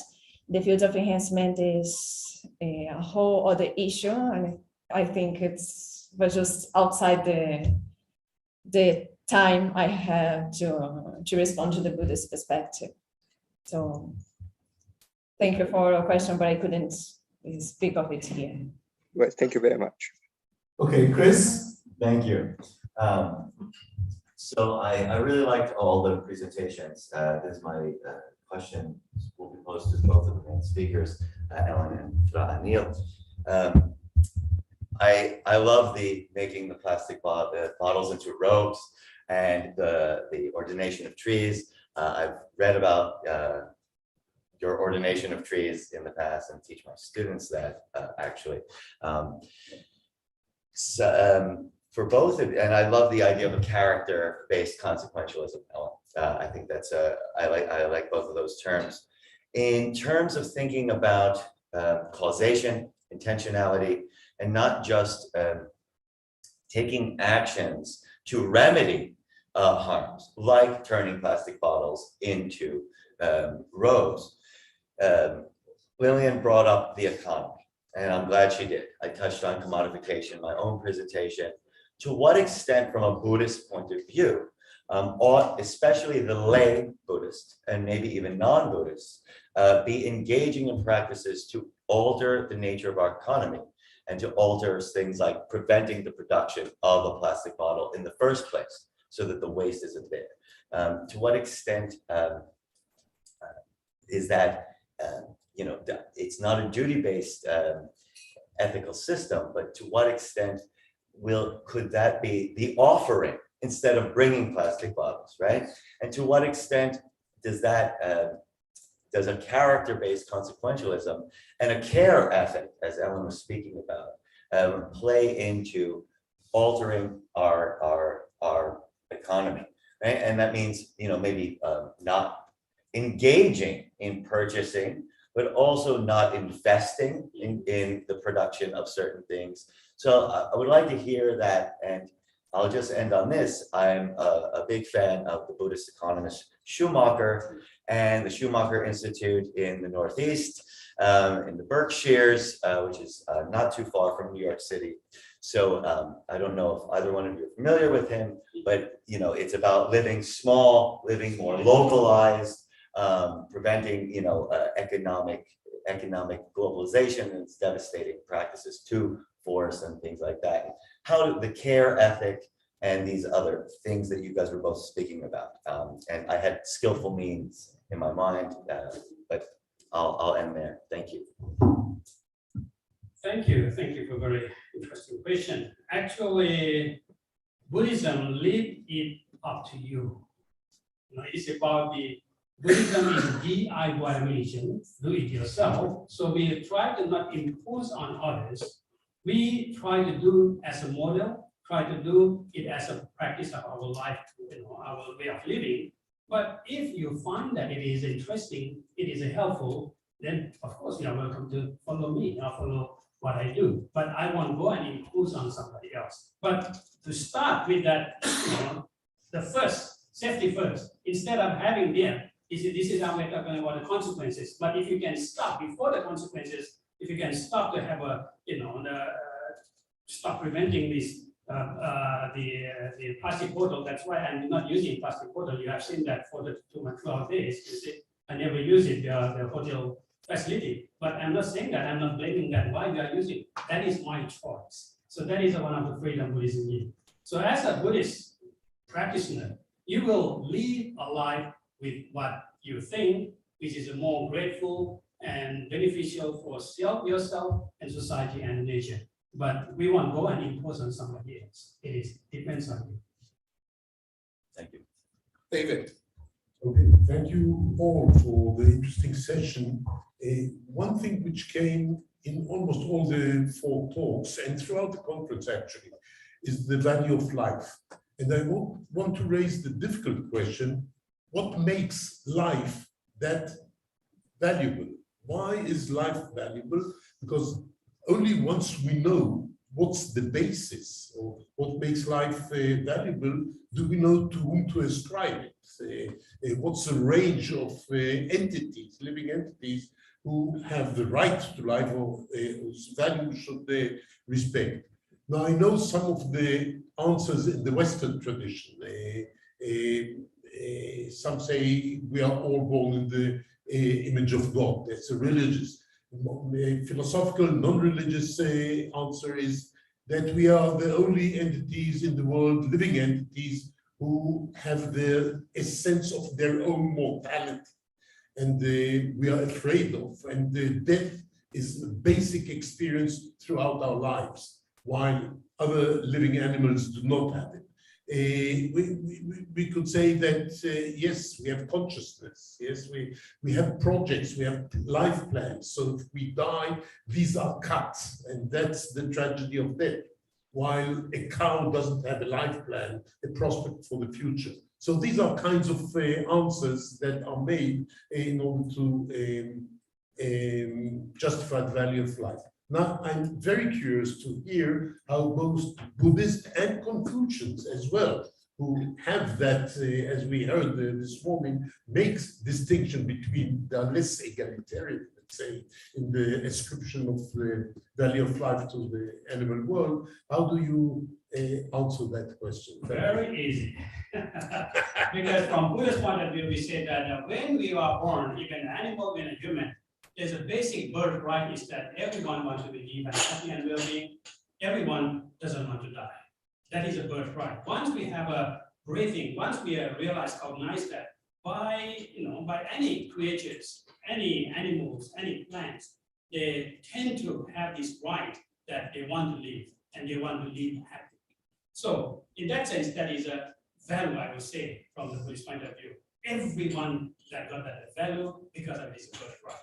So it's flowers too? Yes, of course. That's why if you really love flower, you should not hug it and put it in your room, but nourish it there, because the flower itself is a combination of the sun, the soil, the air. There's so many things there. It is a part of you. So enjoy the flower as it is, as its nature. Not be selfish and take the flower and put it in your rest and sit next to your working place. So that you can do, but that's not the right way to do that, because you are really not respecting the life of this flower as well. Flower is also kind of life. Plants are one that is called one faculty life, because as we have other 5 faculties, we have all this consciousness. It doesn't have a consciousness, but it has a life.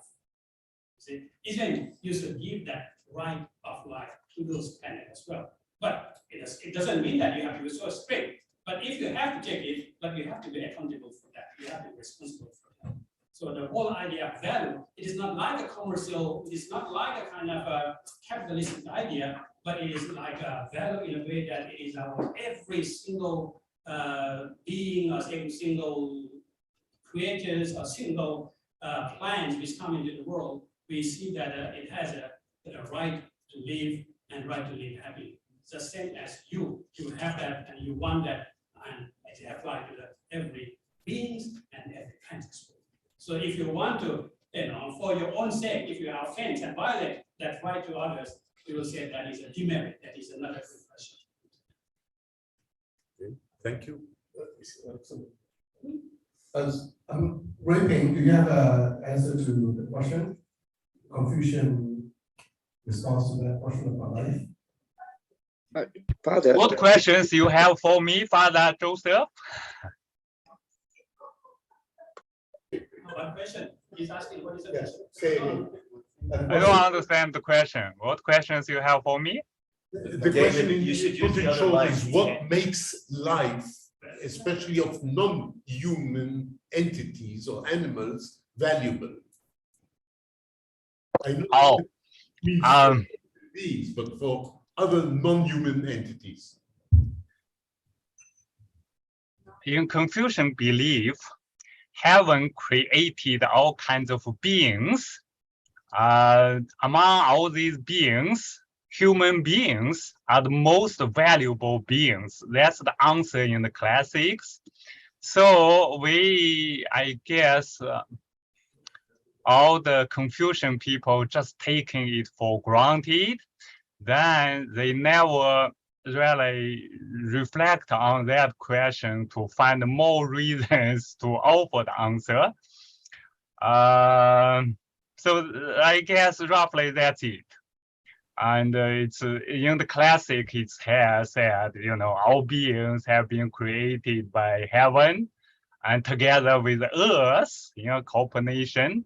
That among all these myriad of beings and things, human beings are most noble or valuable. And so we should love every human being. And although we should love them in differentiation, we should even love all myriad things because all created by heaven, but in a hierarchical structure with quite different principles and rituals created. So anyway, if you ask me to answer this question from a Confucian tradition, I guess that's the most basic thing. Then of course we can try to create more concepts, philosophical arguments to try to show why human beings are valuable. But the basic thing is, heaven created all things. Human beings have been created as the most noble, most valuable. That's just like a religion's belief on the Confucian side, I guess.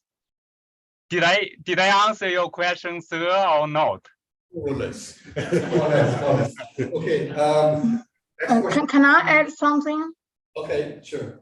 Yeah, and for David's question, I know now a lot of Buddhist scholars accept the idea about so-called dignity or the language of rights, you know, either human rights or animal rights. But I don't think such kind of concepts existed within Buddhism itself. Even though, that being said, I think there might be some kind of implication of human, either not just human, the dignity or the value of all sentient being, because at least in Mahayana tradition, we have a saying that all sentient being, everything got the Buddha nature, which suggests this notion of kind of dignity there. But as for rights, I still am not sure it goes very well with Buddhist philosophy or not, particularly the notion of animal rights, because animal rights kind of is extended talk coming from human rights, and they still I mean there's still kind of suggestions here about. I'm not sure if they talk about the separation of a human or animal, but still a kind of thing which, personally, as a Buddhist scholar, I feel a little bit weird talk about animal rights in Buddhism, despite that Buddhists talk a lot about respect animals, you know, talk about a holistic thing between humans and animals, but for me, it's very difficult to argue from the perspective of animal rights. But that's just my personal view. Thank you. You want to say something? Yeah. Yes. Animal right didn't have such a word, but implied by all the practice and all the teachings. When you are using the word idea of dependent originations, it is already saying that every single artifact, every single thing, every single being has its own space and place. So that is already there. So it means that even a dog or cat, they have a right of living. You know, why otherwise why we are feeding the dog and why we are feeding this cat? You know, this way we love it. We have become part of us. And then when we have become part of us, we have to respect their own life as well. We are just nothing, we are not having this pet just for our own pleasure, but we just have to look after them as well as a part of your responsibility. That I would say that the animal rights. Again, if you are talking about the 5 precepts, in the 3rd precept, there's a very interesting is the 3rd precept. Is a Kamesh Michachara, which is about generally it is translated as a misbehavior in sexual behavior. I think that was etymologically a wrong translation. Because Kamesu, by the word etymology, by grammatically in Pali, it means that it's a sensual pleasure. You see, so you should not violate you should not violate anything for your own sensual pleasure. So for your beauty of your eyes, you shouldn't offend. You shouldn't violate someone's nice garden or someone's nice pictures because you don't just like it. Or with the words, with the smell, all these 5 senses. So it's a violating. That is a word in Buddhism. It's a violating, taking your 5 senses as more egocentric and then trying to destroy whatever it is not on your favor. That is a violating of the human rights. That is a word of human rights in United Nations. It was only 1940 it came the word human rights. But I would say that that idea is already germinated in Buddhist idea. The 3rd precept: you should not violate any beings, anything for your own sake of your 5 senses. It's a sensual pleasure. And that is applied to the human right as well as the planet rights. Very interesting. Somebody? Yeah. actually, I do not declare myself to defend for Buddhism, but I would like to share something as I understand from the side of Buddhism, Theravada Buddhism. First of all, I would like to thank Lillian. Your questions are very, very thoughtful, and I would like to speak something because of you. In my understanding, Buddhism in the original sense, we call it Buddha Dharma.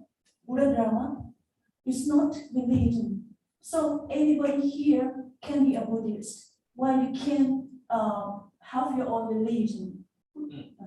Yeah. At the same time, you can be a Buddhist. The next point I would like to say, when a Buddhist or anybody say a sentence that we are part of nature, I think this sentence is quite unintelligible for me as Buddhist or in Buddhism. If you are a real Buddhist, it is unintelligible. Why? Why? Because there is only nature. Only nature, material and immaterial. Material, for example, the five planet matter elements. Because you are so scientific, I try to respond to you in a scientific way. These realities are ultimate, but when they interlock material and immaterial realities, after interlocking, it will appear what we call we. So we, at that very moment, we happen. That is called birth. So a birth means an appearance of mental becoming in the original sense, not birth from mother, father, not like that. A birth is an appearance of mental becoming or a new self, a new life form, a new emotional agent. And in every day, we can be born several times, not just time. We can be born at any time in the ultimate sense of Buddhism, in my understanding. So in this sense, self cannot be an intrinsic, in my understanding, cannot be intrinsic, self in Buddhism, but can be relational or conventional. Self is very different from life. Life is real, but self is convention. So I do not know that by my explanation, you can help you understand more about rebirth or not. But the necessary is that if we understand it, we know how should we live. We can live only momentarily in the ultimate sense. We can live only in the present, not in the future. And the future doesn't mean the next life. 5 minutes later is future. Everything is flow of existence. This is what I would like to add to Lillian. Okay. And another point, Alan. I read your paper, is beautifully written, especially when you talk about animal rights. You say that in Mahayana tradition, everybody possesses Buddha Dharma. I like that. I also believe this, but it doesn't mean that every life, or in the case of animal, can attain enlightenment. if a person takes a vow to be a compassionate Buddha, according to Theravada tradition I belong to, but not yet achieved, we will call him or her a bodhisattva. A bodhisattva is the person who takes a vow to be a compassionate Buddha, but not yet achieved that state. In his birth cycle, which are so many countless birth cycles, he or she can be born anymore, can be born anything in 21 ranks of beings, 21 life forms. But, sorry, not but. So we can see in Buddhist literature, there are so many animal bodhisattvas, but there is no animal Buddha. No animal Buddha. A bodhisattva who is near to enlightenment will be born human being only. According to Theravada belief, will be born human being only in the last life and enlightened in the human form. What this phenomenon signify? It is telling us that human being is to be born human being is very important. It's very important. Theravada tradition explain this, that because human beings is potential.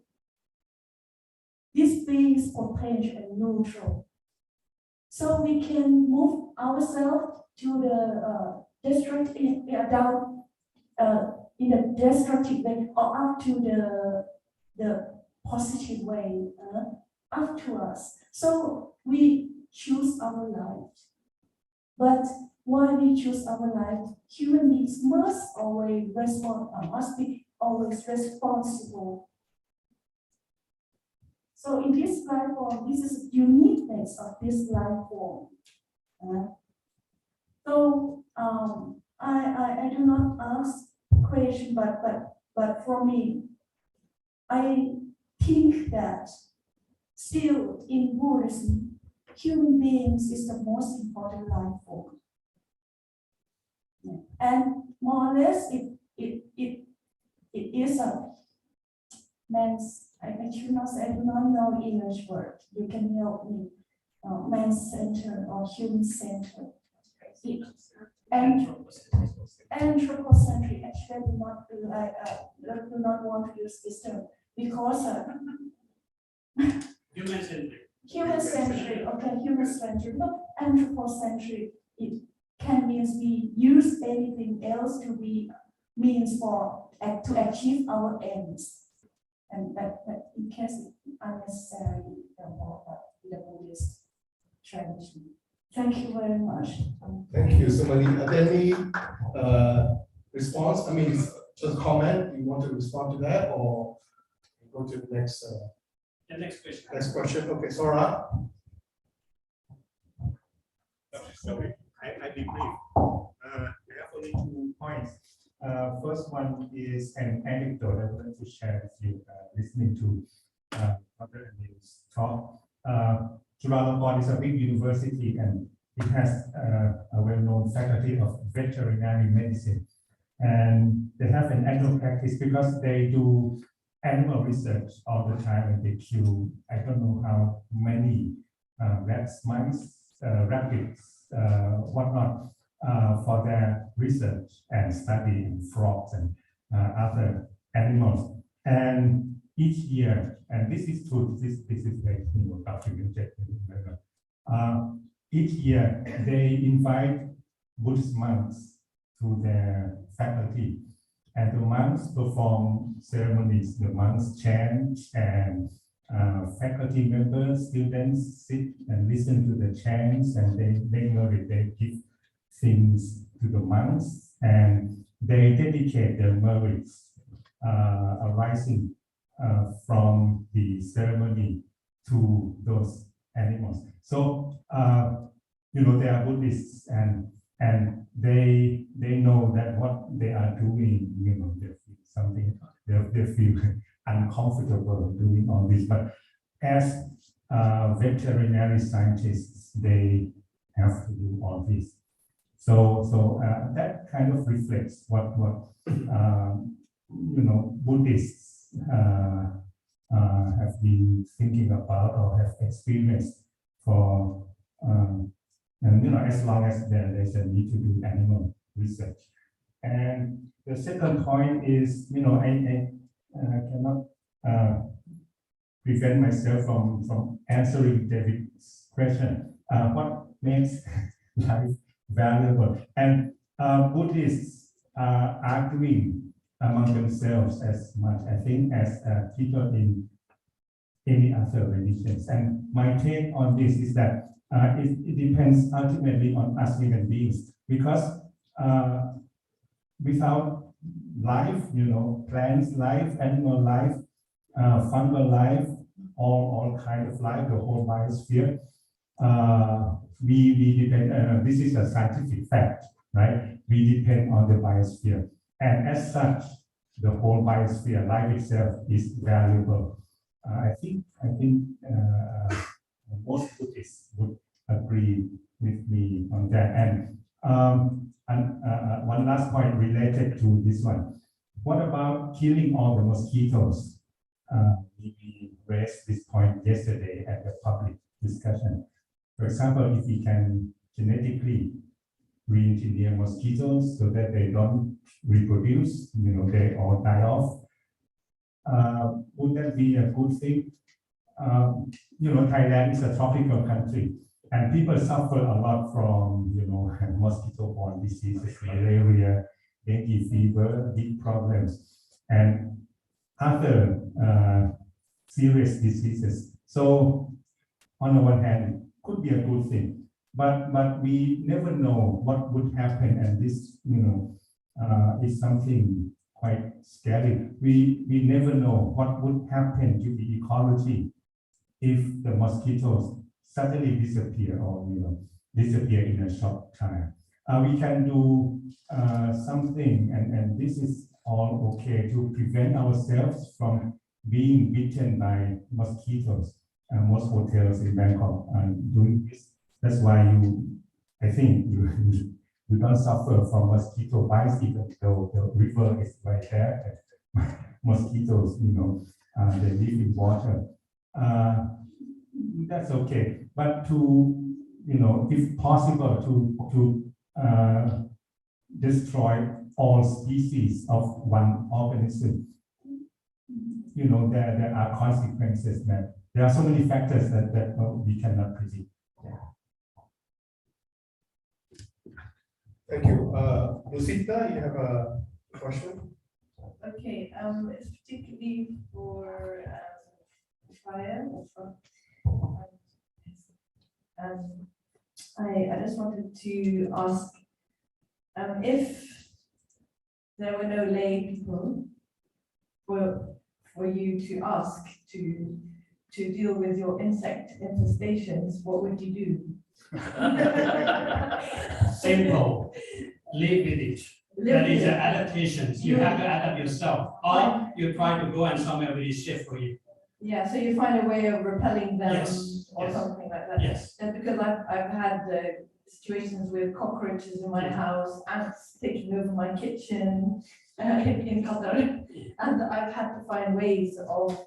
I do try to repel them. Yeah. Obviously, in Islam as well, you try to minimize the harm and do what is only necessary. So, but in certain cases, your life might be in conflict with the animal's life. Something might be attacking you, like a snake coming to bite you. In that situation, what would you do? I do a very loving kindness meditation. That is a true story.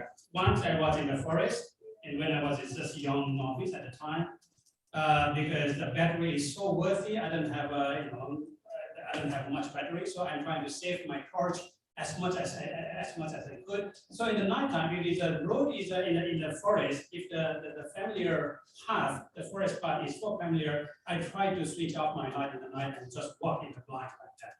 But on one occasion, when I was walking there, and suddenly, I don't know, I just stopped it.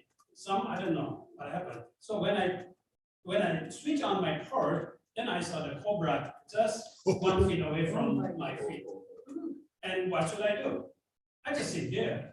Because if I panic, it will, I noticed that it is, in reach to bite me all the time. So I just sit there and then make a friendly wish. How are you, cobra? So sorry to disturb you. So this is my way. So, can you just let me pass through? I'm not harming you. I just talk in my mind. So there is a chanting actually. There is some chanting. So I just chanted that in my mind. And then I just switch off. I was just standing there and then switch off my light. And then just for a few minutes, so I just switch on. The cobra is already gone in the side there. I just walk and then I just say, okay, goodbye. That was a Buddhist cobra. That's sure. Opposite for a state in Venezuela, and my reaction was so different. Okay, Chris, and then Margaret. I don't mean to go into the break. The question that you just asked, I had notes on, and I had notes on from yesterday when David, or the other day, when David was mentioning that the sabbatical year for the land, and Muslims would come for Orthodox Jews and grow the food for them. So I wanted to raise this issue, but I wanted to ask my Schumacher economics question more earlier. But I posed the question to, we just heard your answer, but this becomes a major issue with environmentalism, because if we can push off the responsibility and reap the rewards of someone else's actions, right? To what extent are we still culpable, right, in the chain of causation when we do that? And I think the chain of causation here, we are still engaging in that action, right? It's a secondary, possibly, or in either one of these cases, it's not even indirect. It's just secondary. It's second order participation in the action. So to me, group karma. All right. Communal karma. So I would say that the Buddhist who gets the leg to kill the termites, right, still accrues negative karma, right? Okay, good, right? And good. I'm glad to hear a monk say that, because I teach my students that when I teach Buddhism.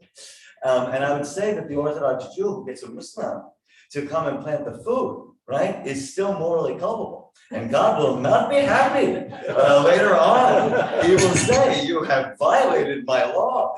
I didn't create Muslims for you in the beginning. My point was precisely answering this.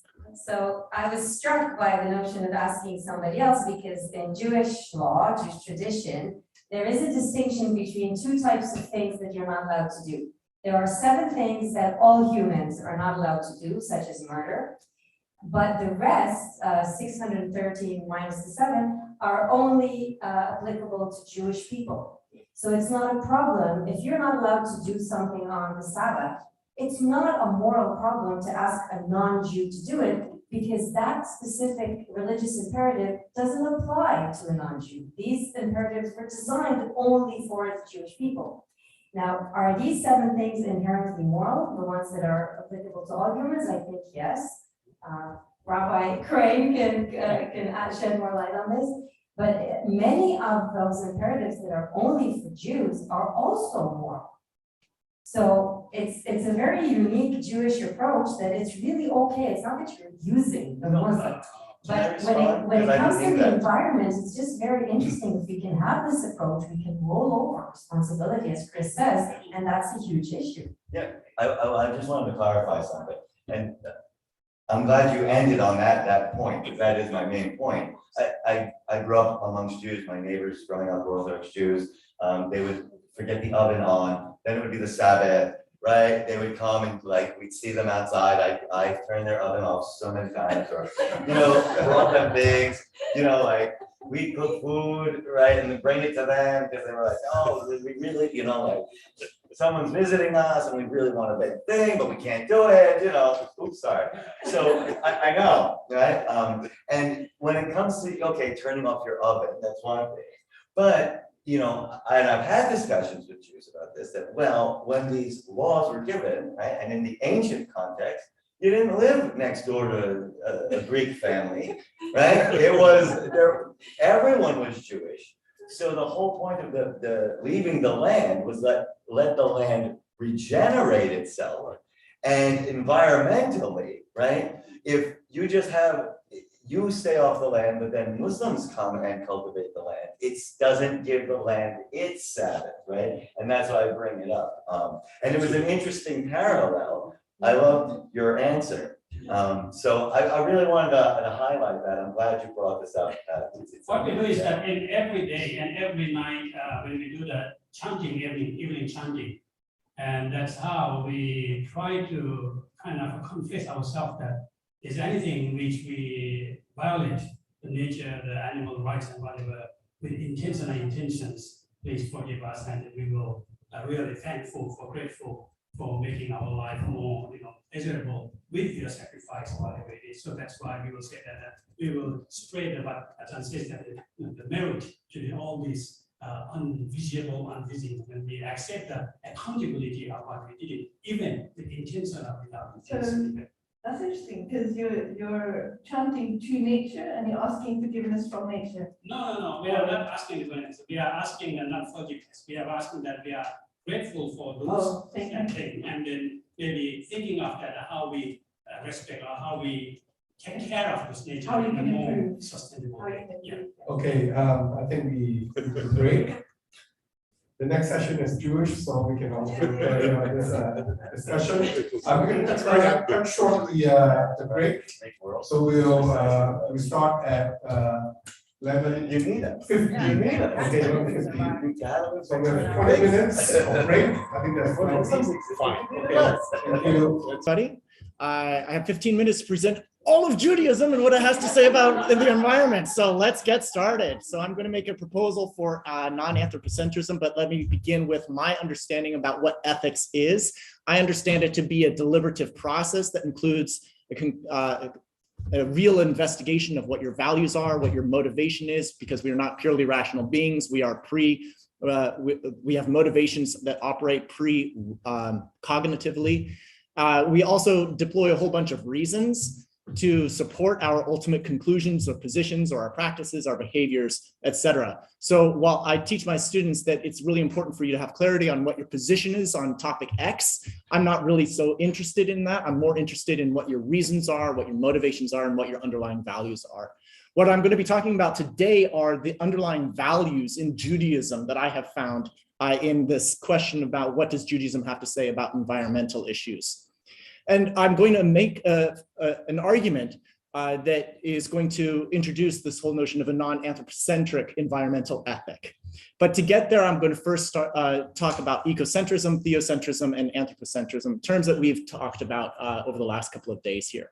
So in the Judaic textual tradition, we do certainly find this idea of an anthropocentric creation.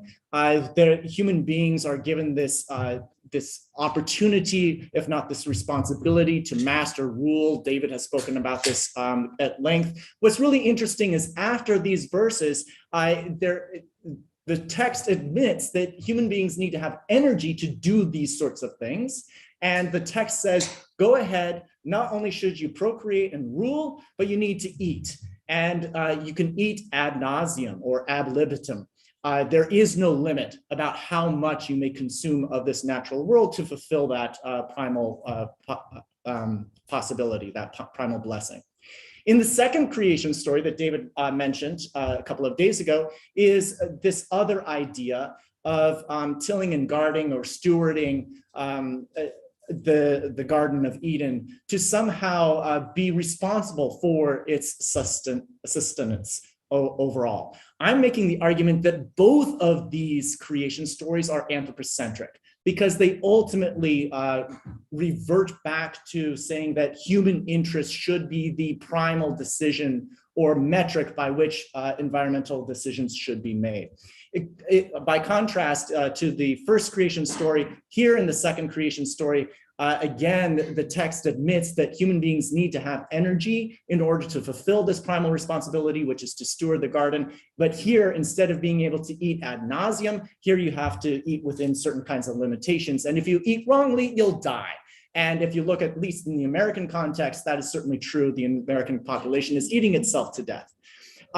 There are two Jewish principles that have also been mentioned over the last couple of days. The first one is Tsar Ba'alei Chaim, and the second one is Bal Tashchit. Tsar Ba'alei Chaim means, on the face of it, is cause harm to the living beings, but it's the inverse, which is don't cause unnecessary harm to human beings, non-human beings. And the Bal Tashchit is do not engage in wanton destruction, do not be unnecessarily wasteful.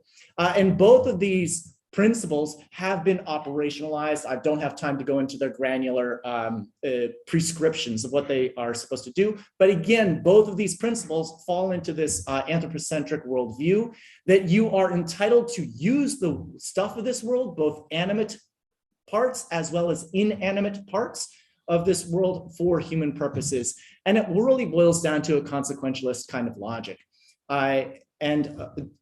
Again, I'm flying at 30,000 feet here, so you can challenge my gross generalizations. But moving on to theocentrism.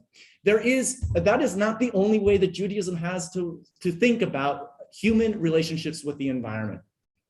There is also a theocentric strain where it says, well, frankly, folks, the stuff of this world ain't yours, it's God's.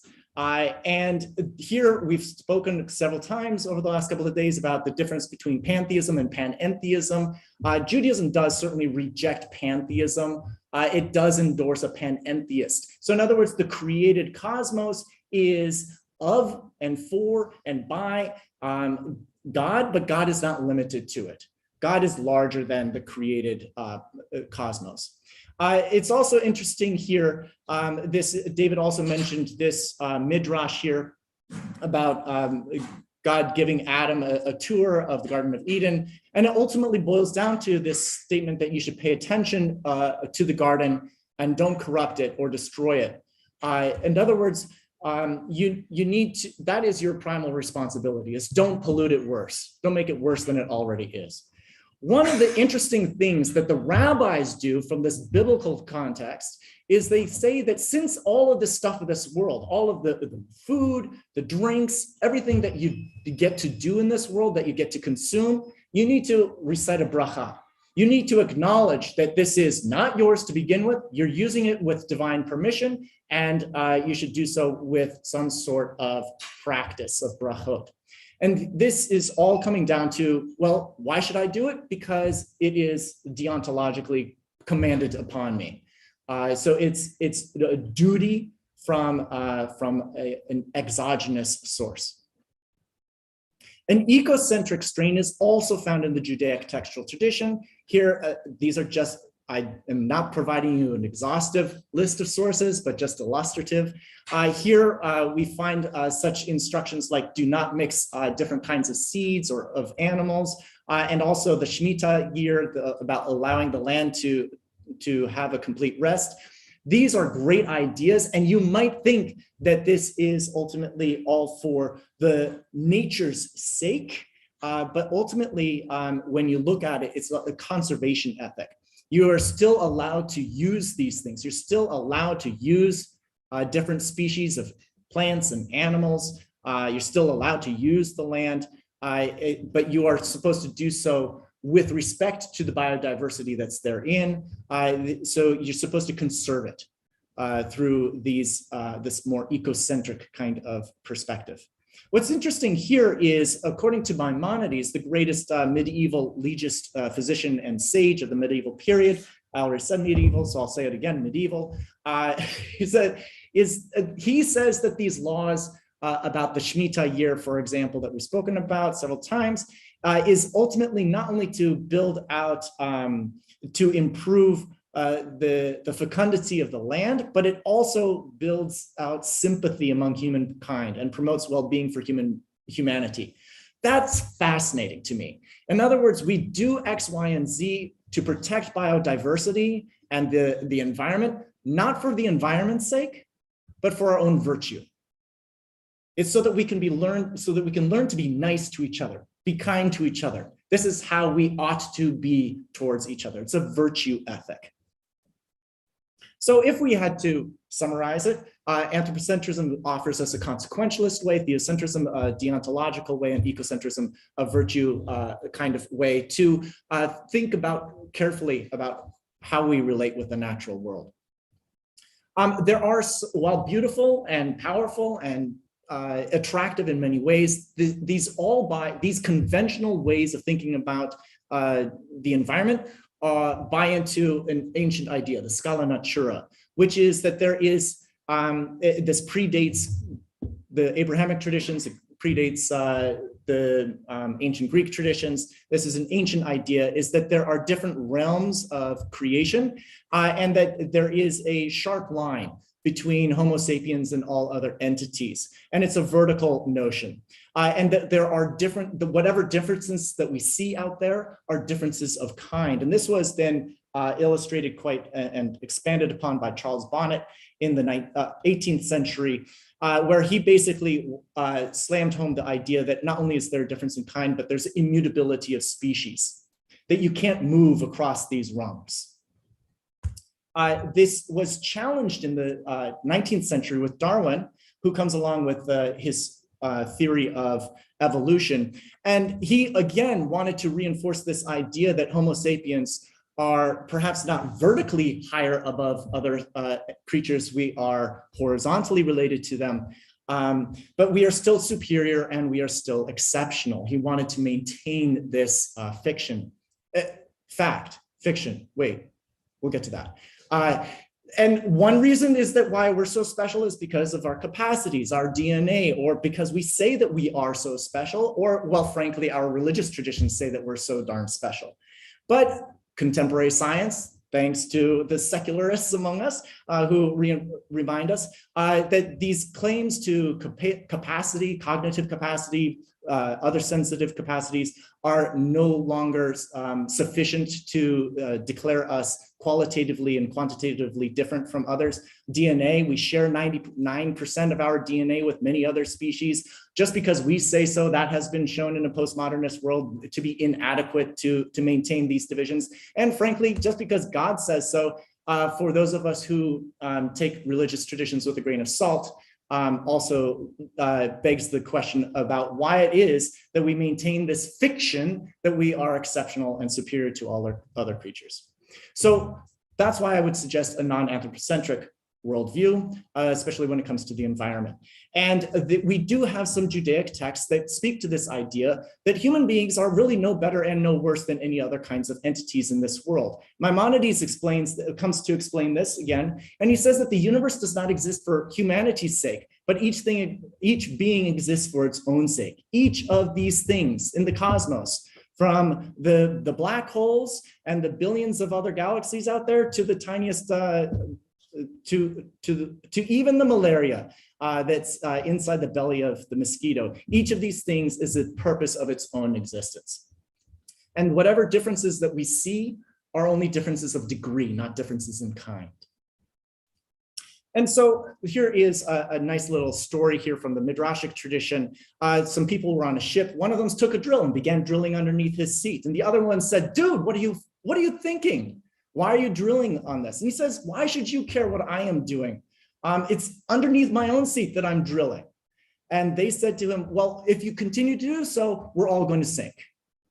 And so I take this to be an example of a non-anthropocentric kind of worldview, that we should preserve the integrity of the system, because if we don't, it will have existential ramifications for us. This, in my paper, I talk about this as a demonstration of stepping aside, of learning how to think outside of yourself. And I draw from the mystical tradition, the Jewish tradition and the notion of Tzimtzum. There are two versions of Tzimtzum, of contraction, of God contracting into God's self so that the world could be created, or God extracting from God's self so the world could be germinated and gestated within God. Either way, it doesn't really matter, but it's this notion of stepping aside so that others can also come into being. It also changes our temporal horizon. I've been having these conversations the last couple of days with many of you about long-termism, and a non-anthropocentric worldview does embrace this notion that we should be thinking environmentally if we expand our temporal horizons, rather than thinking about what are our quarterly returns for the business, what are going to be our investments over the lifetime of, say, the civilization. And so this brings us to a communitarian kind of way of thinking. So here are our options. We have shown repeatedly over the last couple of days that anthropocentrism is a good way to burn ourselves to death. Theocentrism sort of falls apart because it ultimately devolves down to an anthropocentric worldview, and ecocentrism is kind of squishy. So what woke me up at 3 o'clock this morning is that I don't want to fall into the trap of conventional Western thinking, which is either this or that. We're either anthropocentric or ecocentric or theocentric or non-anthropocentric. I think, came to this realization, that it's actually a temporal, I would like to offer a temporal way of thinking about these things. That from the get-go, lichatchila, ab initio, we should operate and think about our relationship with the world, with the non-human world, in non-anthropocentric terms. That our very assumptions should be guided by non-anthropocentrism. That our interests, while important, are no more important than anything else's interests. So, for example, zoning here in Bangkok, it should be guided by a non-anthropocentric ethic. If, however, there comes a situation where you have to save a life, go ahead and be guided by an anthropocentric ethic. So when there's an emergency, when there's flooding, when there is air pollution, for example, you need to do what is necessary in order to preserve human life. But if you have the options, if it's not an emergency situation, be guided by ecocentric values. So for example, you got to feed civilization, but do you have to feed civilization through factory farming? No, there have been plenty of civilizations that have survived and thrived and are well nourished through non-factory farming methods, in fact, through vegetarian methods. So if you have options, be guided by an ecocentric worldview. And finally, by what you should do, no matter what happens, is create habits, these brachot, these mechanisms to put all of these things into practice. So I leave you with some pessimistic issues. There is this idea from the 19th century Midrashic tradition that you should have two pieces of paper in your pocket. One piece of paper says, I am but dust and ashes. The other one says, the world was made for me. And that there are times when you need to pull out one or the other to help balance or compensate you and guide you through some difficult decisions. Hans Jonas has this to say that our descendants have a right to be left an unplundered planet. We're doing a really good job of not fulfilling that right.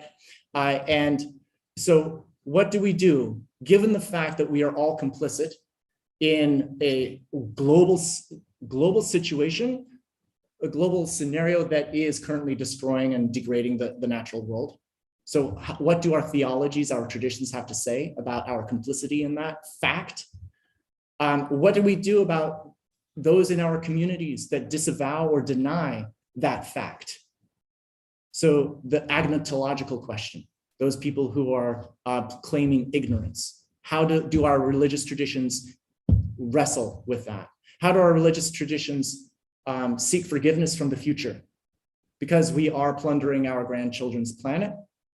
How do our traditions teach us to ask for their forgiveness, even though they are not yet here?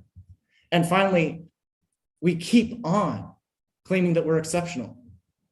Oh, we're going to come to Bangkok to have a conference on environmental issues. We're all going to fly thousands of miles. We're going to have disposable silverware. We're going to be engaging in environmentally degradation activities, but that's okay because we're exceptional. How do our religious traditions help us continue to wrestle and dismantle this notion of exceptionalism when it is doing so much damage. So with that happy topic, thank you.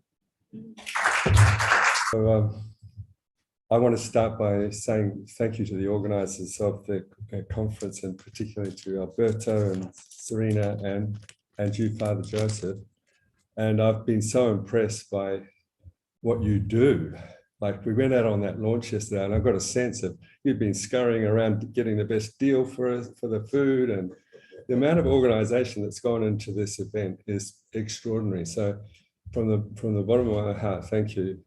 And also, for quite selfish reasons, I thank you, because it's given me the opportunity to grapple with issues that are long-standing for me. I've gone back to some of my religious roots to re-examine things that are really important to me, but in a more scholarly manner. And so you've provided me with that opportunity, and then I get to test those ideas against everybody else as well. So thank you. And thank you, Jonathan, because you've saved me from having to spend too much time on some of these slides, given that you've answered some of the questions I've posed. As you see that I'm from Sydney Health Ethics, I've also been described as yoga and global ethics, and I feel the need to explain that.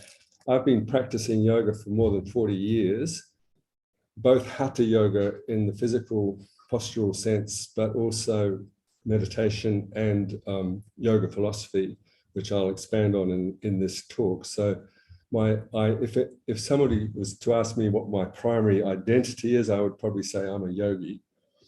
And the global bioethics sounds a bit fancy, but when I answered the question at the time from Father Joseph, it really was referring again to the same thing, that I have a transcultural approach to bioethics. I don't particularly like the Western focus, and I'm particularly influenced by Indian ideas. So I wanted to bring in a transcultural notion. Now, I press this button to move it on, do I? How do I move this on? I'd prefer a button here. Oh, here it is. This one or this one? Okay, thanks. So I don't need to spend too much time on this, because you have Jonathan's paper and also his summation of Jewish environmental ethics and his preference for a non-anthropocentric view. I'm particularly interested in the notion of Zinzum, which Jonathan didn't expand on too much given the time constraints. But the aspect of it which you didn't go into, but you have in your paper, is God's willful stepping aside or making space. I just find that whole notion fascinating. I don't need to spend much time here, because again, you've answered some of the questions about what are the ethics, and you've related them to those different views. I particularly like the notion that you can concurrently hold a number of different perspectives. And this notion that you finished with, I am but dust and ashes, and the world was made for me, in two different pockets, carrying them at the same time. I love this idea of living in a paradoxical universe, that we don't necessarily resolve these issues, we carry them, and they balance us out, but they don't actually need resolution. They're something that we put into practice in some form through contemplation. So I've already said this, fascinated by Zinzum. And I relate that to the notion, and you can correct me if I'm wrong, but I relate that to the notion of an ethic informed by silence, by the unknowing.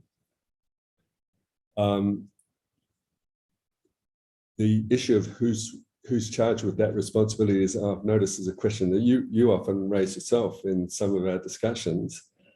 But this informed by silence, this negative theology, that the ineffable, the something that may be experienced but can't be spoken. And in the conversation following the talk on Tao, Father Joseph reminded me of the Tao Te Ching, which starts with the Tao that can be spoken is not the Tao.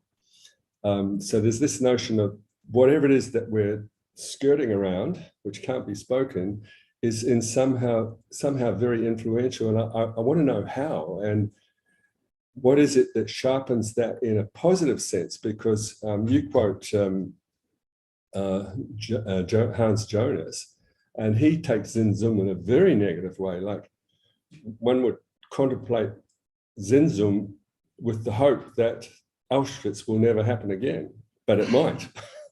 Oof. So it doesn't follow from a mystical experience that we necessarily make the planet a better place. We might, but that's not. So it's my question, and I don't know that we can necessarily resolve it, but I find it a fascinating question.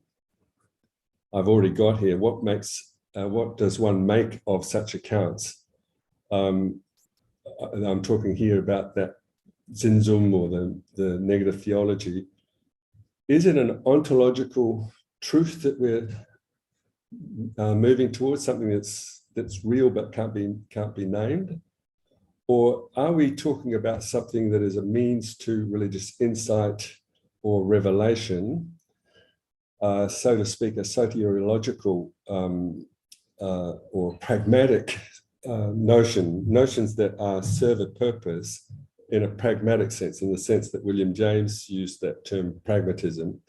So the notion is real because it serves a purpose. It's not real in the sense that we're talking objective science. So some of the questions: does mystical experience lead to compassion to others, to nature? I've already raised this question: how optimistic can we be, Hans Joseph and Auschwitz? But Rabbi Seidenberg talking about applying Kabbalistic principles, but he's talking about applying. So clearly there must be some practice that comes out of this Kabbalistic notion, and I'm interested to know what that practice is. I'm going to approach this from, I've already indicated my preference for an Indian, I could call it a Hindu perspective. I can't claim to be a Hindu because I don't think anybody outside of India or Sri Lanka or Thailand has that right, especially if you look like me. But I can claim to be a yogi, so I get around it that way.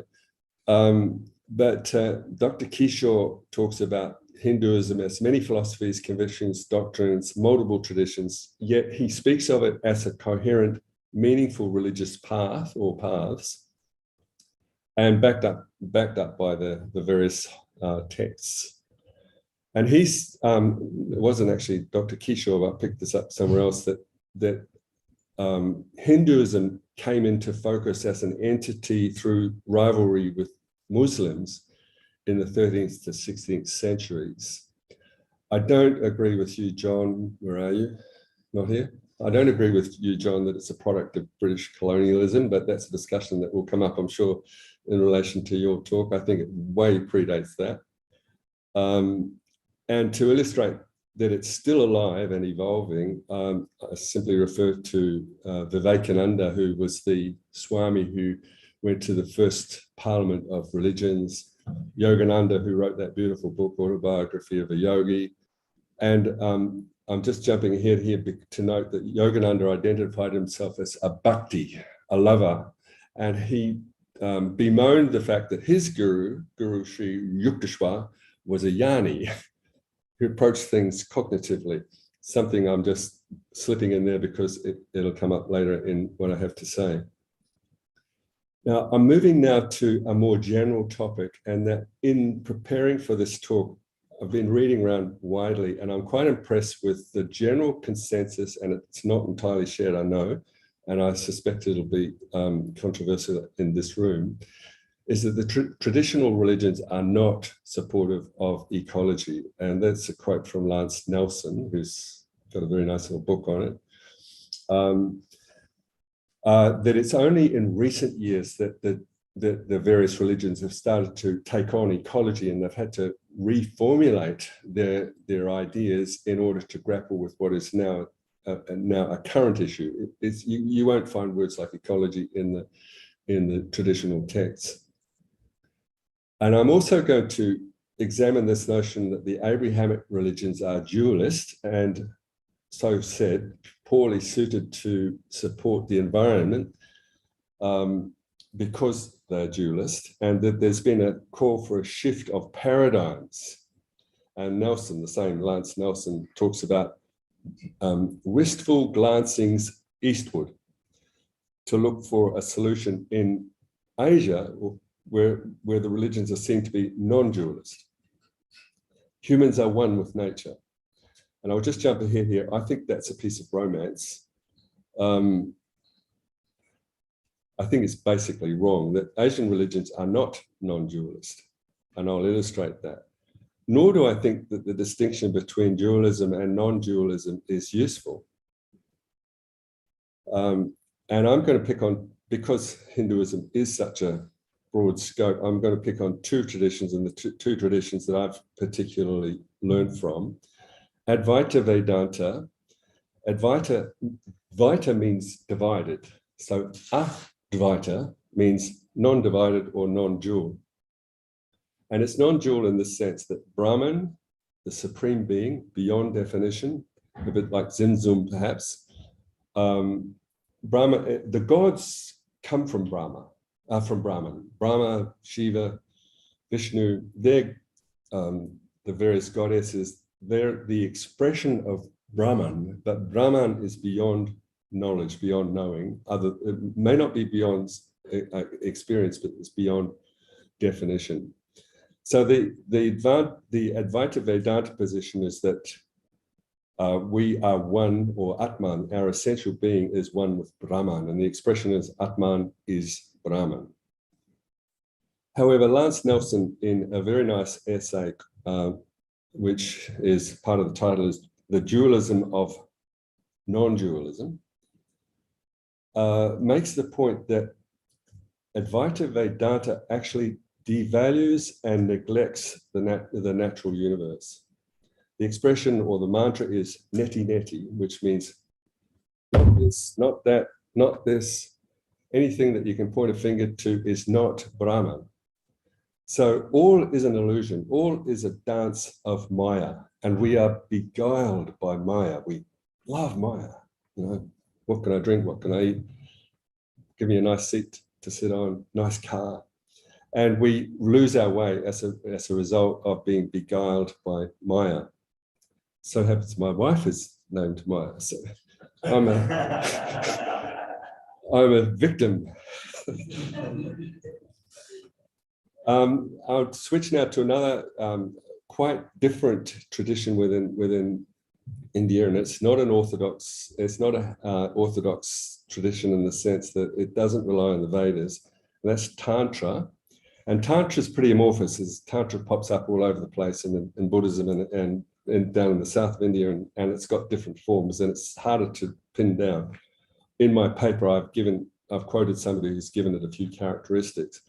But Kashmir Shaivism is a more refined version of Tantra, and it's the philosophy and series of practices that have been very influential in my life. And I particularly like it because it valorizes the phenomenal world. Instead of saying neti, neti, not this, it says all of this. This body, our delights, our senses, our sexuality, all of this is God or the goddess. The world, nature, body, sex, food, all the goddess. And it's one substance, and that substance is consciousness. Now, the problem with that is hidden in there. We can say, we have the romantic idea that everything is God, I am God, this universe is God, I can worship this universe, and my flash car is divine, so I can enjoy God in that form. But the problem is that there's still a dualism in there, in that it's an ontological idealism, that the objective world is still unreal. The world that we talk about when we're in the science lab is not the world that's being talked about here. It's a phenomenological world. It brings up this whole notion of whether the ideal is really is a reality in the sort of way that we think of reality in the West. My notion is that Indian religions are pragmatic. They are soteriological in that they're not there to talk about reality in the way that we think of it in the West. They're designed to lead us to the point of transformation in some form or another, like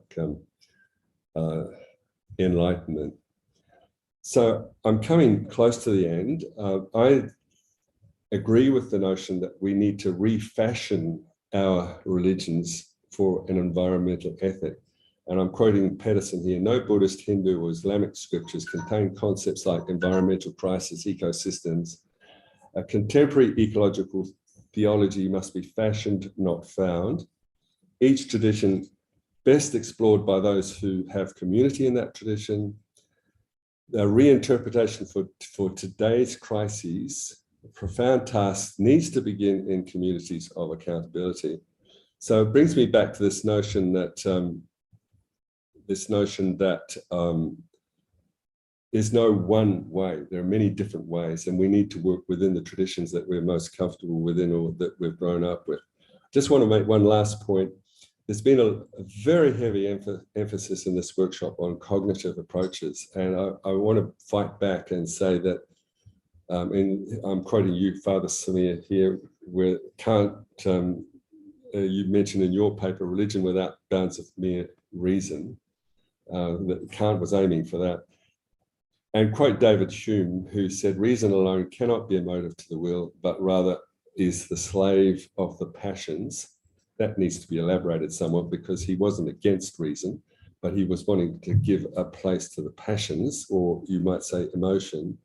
And that's where I come in with the notion of devotion or bhakti. Of all of the Indian virtues, I think that bhakti or love is perhaps the most powerful. Nevertheless, I accept that ethics also requires moral conviction. It requires norms, and that's where the UNESCO Article 17 comes in. We need to define what it is that we're aiming for, or there are other approaches as well. It also needs practice. We can't just be having these talk fests. We need to actually be putting this into practice, and that leads obviously to the notion of activism. So it's crucial, my concluding statement, it's crucial that our love for the natural world motivates sustained and caring ecological practice. Thank you. Thank you, Paul, very much for your careful reading of my paper and your insightful questions. And yes, I try to incorporate some of your comments and suggestions in my oral presentation. So I hope to go back and revise my paper in light of your... Actually, now it's going to be, you can write another paper. I'm not writing another paper, I'm revising this one. Well, okay, we talk about because you revise it, then he has to revise it, and becomes and then the book is also going to be off. Yeah. Other people are doing. That's why you change this. Whatever. So yeah. But I do want to respond to two things that you said here. One is you cite somebody, and it seems that you share the lament that religious traditions are not suited for ecology, that ecology is not inherent in religious traditions. And I think that what I tried to show is that Judaism does actually have a notion of ecology. If we understand ecology to be the study of the house, of nature, of the cosmos, that there are Judaic sources, both biblical and rabbinic, that say, go ahead, go out and study the ants, go and look at the stars, go and appreciate and the differences between all of the animals, and be aware of them and care for all of these differences. I think that Judaism does acknowledge the importance of paying attention to the non-human world. The question then is, what do you do about it? And that's where ethics comes in. Ethics is about your relationship with this knowledge, with these entities that are non-human and also human. And that's why I tried to illustrate that Judaism has a variety of different ways of thinking through how we should relate with the more than human world, and human beings are embedded in it. So I do want to push back that Judaism does have an ecological bent. It has been, and I want to pick up Vardit's comment from a couple of days ago, we should lament that it has not been a mainstream part of Judaism or the study of Judaism, just like the beginnings of bioethics, that concern for the environment was suggested at the very get-go, but it was left to the side. And for several thousands of years, Judaism has suggested, pay attention to the environment, think carefully about the environment, but it has not become mainstream. It's been a missed opportunity. So I echo that. Can I come back on that? Yeah, please. Well, I'm willing to accept, and I knew it would be controversial. I'm willing to accept your assertion, and I think the Taoists might say something similar as well. Nevertheless, I do want to reinforce the notion that we're not here referring back to traditional texts. We're at a moment in time when we need to reformulate or reinvigorate, if you like, but reformulate our religious positions to support the environment. My take on most religions is that they are soteriological, that they're designed for religious purposes. They're not designed for the environment as such. So if we're here wanting to look for a connection between our religious traditions and protecting the environment, then we have to rethink, reformulate, and make them sharper and more relevant than they are presently. So the degree to which Judaism may have supported the environment isn't that obvious. I think it still needs to be sharpened, and we, within our various traditions, are in a position to do that. I agree, and look forward to joining you in that enterprise of bringing religious resources and Judaic resources to that enterprise. Absolutely. The other thing that I just wanted to pick up on that you didn't flesh out here in your oral presentation, but you did in your written comments, was this notion about the feminist voice that perhaps a non-anthropocentric worldview could champion. I do mention this in my paper that it brings out an ecofeminist notion, this notion of tzimtzum, of standing by. It brings out a different trope that we might hear in conventional religious environmentalisms that talk about saving and salvation, about being very paternalistic, if you will, that human beings have the capacity to come in and basically salvage the circumstances out there. The environment doesn't need saving. It's human beings that need saving. As David has rightfully said, that after human beings are gone, nature will continue on. So it's not nature that needs attention, it's us and the way that we think about ourselves. And I think that a feminist approach might be generative here, insofar as my understanding from Jewish feminism and Jewish ecofeminism is this notion of not just stepping aside, but of surrendering, of celebrating what is and thinking about how we can get to where we want to be in sort of a less aggressive fashion and more of a constructive and generative fashion. Can I come in again? I agree. And of course, what does that mean? I don't think that's something that we can come at cognitively. But I noticed it's there in the Taoist presentation as well. I was very taken with this notion of harmony leading to, I've forgotten the term, but it's kind of a non-action in a similar kind of vein. We'll wait. Asamir? David?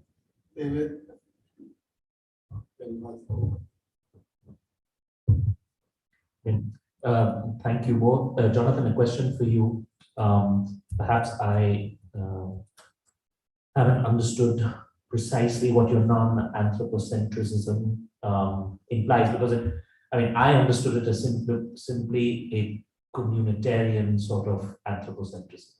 Right? I mean, your example of the guys who are in the boat, the one man is drilling the hole.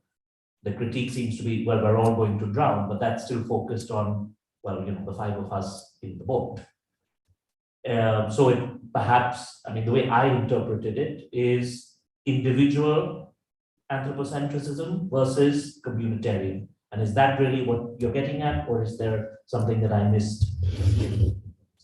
So in my paper, I offer several different layers of interpreting that one particular source. So the simple version, or not the simplest, a first way of interpreting it would be, as you suggest, that it's basically still reverts back to an anthropocentrism.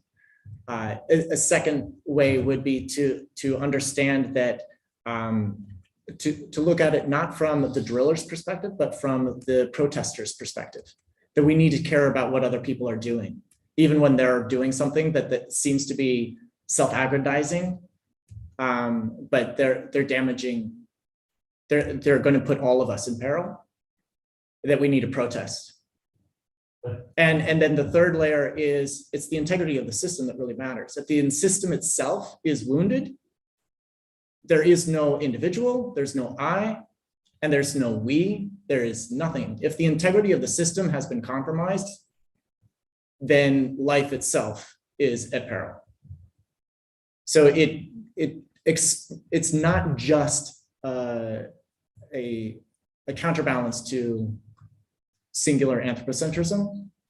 It's looking at the roles and responsibilities of each other to protest the activism, to protest polluters, people who are degrading the environment willy-nilly and intentionally, and also taking note that the integrity of the system itself is a value, and we need to do the needful to ensure that it maintains its viability.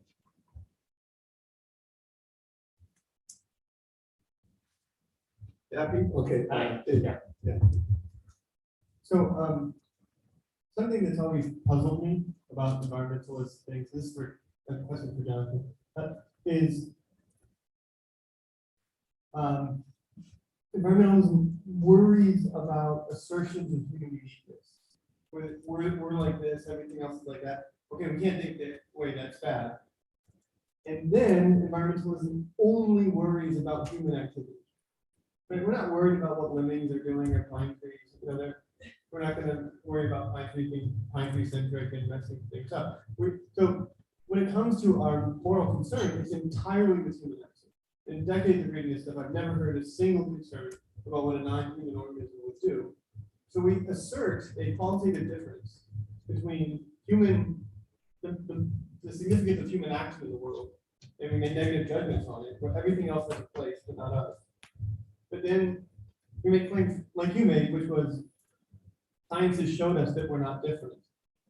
So if we're not different, then why do we worry about what we do? But if we're, could you just help me understand how you see us as the qualitative differences in human beings as being something we should avoid thinking about? We should insist on the similarities. Maybe I misunderstood what you were. No. I think that you're flagging something that is not a paradox, but it is fundamental to this whole conversation. And I think Emil gave us a good example here a few minutes ago, that when I say something, I'm in control of that. When I behave, I'm in control of my own behavior. How it lands, that's beyond my control. I can intend a certain thing and hope that it will bring about what I intended, but that is ultimately beyond my control. The only things that human beings can actually control in this world are human beings. We cannot control what pine trees are going to do. We cannot control what the lions are going to do. We cannot control what the whales are going to do that have beached themselves in Australia yesterday. We can't control those things. We can only control what Homo sapiens are doing. And so that's why we pay outsized attention to what Homo sapiens are doing. I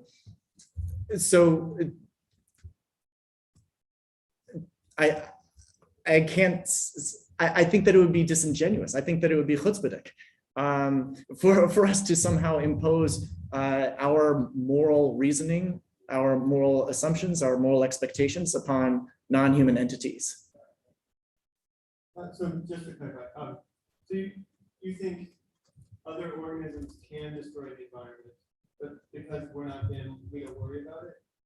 Well, we can certainly worry about it, but I'm not going to be able to tell a mosquito stop infecting us. I'm not going to be able to tell lions to behave a certain way. That's not for me to say. It's not for any of us to say. They are going to be doing what they're going to do. The question is, how am I going to respond to that? So that's what's in our control, is human behavior. human intention. We cannot change how other entities function. We can influence them, but we cannot, we can't change them per se. Unless something about this, or maybe Varadeep, are you going to ask about a follow-up on this point? Yeah, she's going to refute me. Yeah. I mean, let me just say, I mean, my response to that would be, it's not just a question of I can't control the other, right? How much evidence do we have of what the others are doing to remedy the situation? It seems to me that there is a universality or a scope of human action that is far beyond what the others, actors, can do. And so there is some sort of special role, both negatively and positively. I don't understand what you're saying. I mean, it seems to, so it's not just, to me, it's not just a question of, okay, I can't tell the lions what to do, right? What evidence do we have of how much the lions are doing to both negatively and positively affect the whole, right? So to me, it's not just a question, it's that humans do have de facto a larger role to play in the whole drama, right? I mean, I don't know, but am I the only one who? I was going to say what you said in a different way. So my pushback is that I don't think it's a matter of control or non-control, that inherent in moral discourse in Western cultures, so that's my limitation, is that things become a part of the moral world only in as much as they are within human control. So I always give my students in reproductive ethics the example that up until IVF, infertility was maybe a tragedy, but it wasn't a moral issue because there was nothing we could do about it. And all of a sudden, as soon as we can do something, as soon as we're faced with a choice to treat or not to treat, what way to treat, then moral dimensions open up, they're created. So to me, it's not about the control element, it's about the choice, the human choice element. And therefore, my pushback is that I do see your orange and blue, I'm a visual person, both as anthropocentric. What you called non-anthropocentric to me is anthropocentric, and I wanted to hear more from you on why you chose to call it that. Because at the end of the day, it's communities, everything that you said to me remains within the domain of anthropocentric, because we are protecting the world for us, and we're only getting to evolve from love to practice we get through thinking about what serves us. I don't see how your proposal is non-anthropocentric. To me, you remain anthropocentric, and it's about human choice and agency, as it has always been in morality. It could be just a difference of degree here, that what I'm suggesting is with a non-anthropocentric worldview is one in which human claims to human exceptionalism and specialness are, if not eliminated, at least diminished a great deal. So human interests are important, but they are no more important and no less important than the interests of the biosphere in a non-anthropocentric ethical worldview. In an anthropocentric worldview, on the contrary, it's human interests and human needs. They are the primal responsibility. They are the primal metric against which everything else is evaluated. A non-anthropocentric ethic says, we're just one of many different entities that God has created according to the Judaic textual tradition. And because all of those other entities also are an expression of God's will, they too must have an innate, not a utilitarian, an innate purpose. And because they have an innate purpose, they have innate value, and their value is no more and no less than Homo sapiens. Maimonides happens to say that Homo sapiens Homo sapien value is all but nil. I disagree with that, but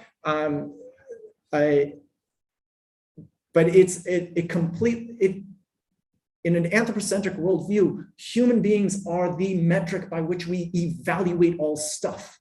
In a non-anthropocentric world, we're important, but we're no more important than everything else. And that's why, for example, when let's bring it down to earth, literally, zoning.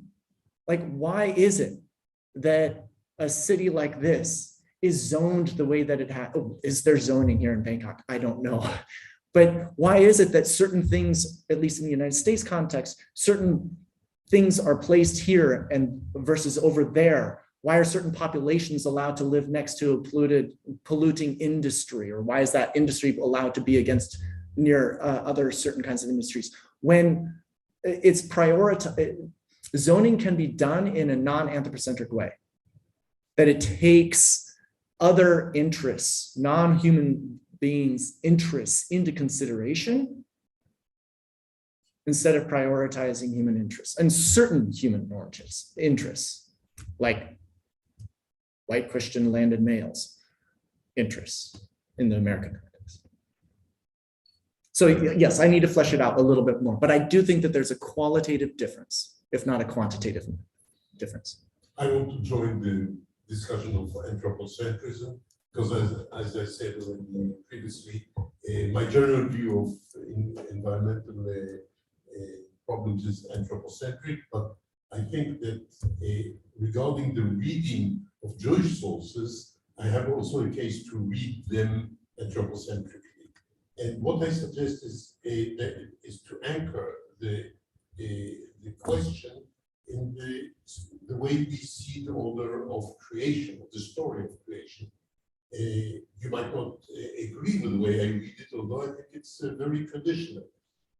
God created the world and then created human beings in a way which gives human beings a special privilege. And the special privilege, as I understand it, is that the human beings were given the image of God, which is open to interpretation. What does it involve? But as I understand it, is they can distinguish between good and evil. The only entities in the world, I mean, lions and dolphins cannot distinguish between good and evil. Only human beings can. I believe also from a non-religious point of view that this is the case. And if that is the case, they are the only beings which can invest values in whatever there is in the world. And that means that they are the source of value of whatever there is, except for God. We can also distinguish, of course, between good and evil. But putting God aside for a minute, a world without human beings cannot have value logically, conceptually speaking. It's not a moral statement that I make. It doesn't make sense to ascribe value to the world independently of an evaluator. And the only evaluator, except for God, is a human being. So once human being, we can put it in the motto, in the slogan, that human beings are dependent on nature for their survival. Nature is dependent on human beings for its value. That's my anthropocentrism. And you would certainly find Judaic sources to support that. And I think that there are also Judaic sources that would support alternative perspectives. So for example, there are those sources that say, go out and study the behavior of roosters because they'll teach you rules of modesty. Go and study the ants because they'll teach you ways of organizing society. And the bees, they'll talk to you about how to have hierarchy and culture. Go and study the ways of donkeys about hard work, etc. In other words, there is stuff in the natural world that can teach us ways of being that are adaptive and not maladaptive. Very good. And so there are values, there is more morality at play in the natural world, irrespective of Homo sapien observance thereof. And so Judaism acknowledges this. And that I said themselves don't understand what humility is. It doesn't. That's because that's an assumption, David. That's an assumption. Yeah. We are not in the minds of roosters. Unless you know and have been a rooster. We don't know how bats think. We don't know what it's like to echolocate. We don't know what it's like to swim as a dolphin does. We don't know about octopi and their cultures. We don't know. And so to make the presumptions that they don't know something, that's an argument from an absence of evidence. An absence of evidence is not evidence of absence. But there's no evidence whatsoever to the contrary, of course. That's an empty argument. That's still an empty argument. Yeah. It's an empty argument. So I'm loving this conversation, and when you answer your question, it's late. I can focus on what I wanted to actually ask you, but it vibes very well with anything that's been set up, because I loved this is for Jonathan. Sorry, but he's I love your multi-pronged approach, keeping communitarian consequentialist virtue and deontological all together. I try to say, my tradition is neither natural law tradition nor a virtue tradition. It has all these different aspects of it. While I wasn't fully convinced that your non-egoism story example gets us to a deep anthropocentrism, we've kind of beaten that horse to death a little. But I mentioned this because my question had to do with an elaboration on your claim of Jewish panentheism. Now, obviously, the Greek Orthodox tradition finds whiffs and hints of panentheism within the Jewish tradition, that it's our Old Testament. But really, it's the Greek part that really amps up our logos incarnate. So I'd like to hear you flesh that out in relation to the way in which you're, from my perspective, in an unorthodox, and I don't mean that in a religious way, but in a non-usual rendition of Judaism. And I've never heard a non-anthropocentric argument coming from Judaism. Is there room for natural law, given what you were just saying? And I ask this because Maximus, myself, other Greek Orthodox thinkers in the Christian tradition embrace biomimetic. And I'm currently developing a biomimetic ethic from a Greek Orthodox perspective, which is learning from the wisdom of nature. We see revelation in nature. We see God in nature. Are you going that far? Do you see those sorts of moves possible from a Jewish perspective? Do you go to sort of ethical biomimesis? Is there room for a natural law approach rooted within Judaism? And how does that relate to your claim that Judaism is also panentheistic, which a lot of other Jews don't claim? Wow. We could have a semester-long course on each of those questions. So here are just perhaps a few inadequate responses. Yes, natural law is is an intelligible idea within the Judaic sort of worldview. My teacher, David Novak, has written extensively on that. On the notion of pantheism versus panentheism, the creation story is a great place to start. The God that Judaism has theorized is bigger than creation. And one way to theorize that is through Tzimtzum, is in order for the material world of the cosmos to come into being, God had to step aside, whether it's stepping aside from a particular location or like gestation, making room in the divine uterus, if you will, for the world to come into being. It doesn't really matter. Both ideas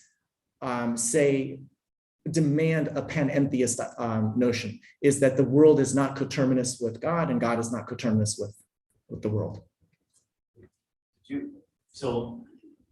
I'm sorry to do the follow-up, but I mean, do you see God embedded within the ecological realities that we see? Like, why should we be learning from. Right. So there are plenty of rabbinic sources and biblical sources as well that say we should pay attention and be in awe and appreciative of the natural world because it is illustrative of God's power, God's sense of beauty, God's graciousness about giving bounty to life and to human beings in particular, and to Jews specifically. And so these are illustrative or indicative of God. They are not God itself. And so that is how it's panentheist and not pantheist.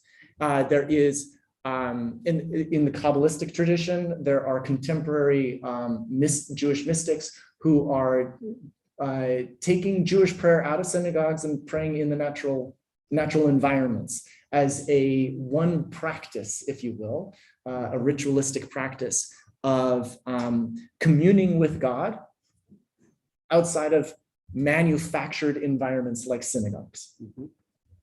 So that's another way to connect, but there is no presumption that those trees by which that surround me while I'm praying are God's self. But can they reveal like moral truth then? They have stuff to teach, sure. Thank you. Okay, last question from John. You have a mic? Yeah.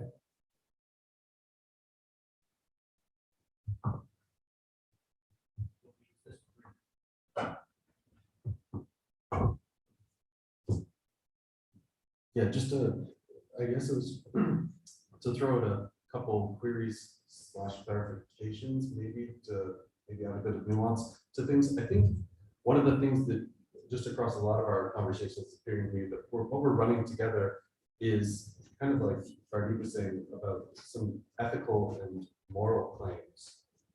And we're running them together with general, how things, living things can appraise how their lives are going for them at any given point in time. And so, sometimes I'll walk around looking for my phone and then realize I've had it in my hand the whole time. In that moment, it's tremendous frustration. I've wasted a lot of my time. I maybe hate myself for not doing something more constructive with that period. It's deeply frustrating. In that moment, I don't really feel like my life was going very well for me during that 5 minutes or something like that. And there's that appreciation. However, I don't really feel like I've been morally or ethically wronged by anyone. Similarly, if same goes if a tree falls on me, or maybe other things happen in the environment that doesn't exist between what we constitute moral agents. I think that's something that kind of often is getting run together, those things, and that's probably a distinction worth keeping in mind. And then the other thing is, I think very, very quickly, David, I'm on board with you with the difference between the kinds of things that can have moral projects and valuers and all that kind of thing. I think there's probably room for a little bit more granularity in terms of there is a growing body of research by a researcher called Franz de Waal, who's illustrated that animals do have a very primitive sense of fairness. And I usually show it to my students when I'm teaching, justice and fairness. They run experiments to try to contain for different externalities and variables. But there is a sense that one primate can kind of go, hey, this other primate is getting treated more fairly than I am. Now, fairness, there probably still isn't the most accurate word for this. But what I would sense is that animals can also have some animals can have a sense that there's a difference in treatment. And I don't really probably have the best language to articulate all of it right now, but somewhere in our conversation, I think we're kind of missing some of the detail that does exist outside humans. And I'm just kind of throwing it out there for further consideration. Maybe we will choose to throw it at the end. That was all I was going to say. The wall also proved that they have altruism. Anyway, I think time's up.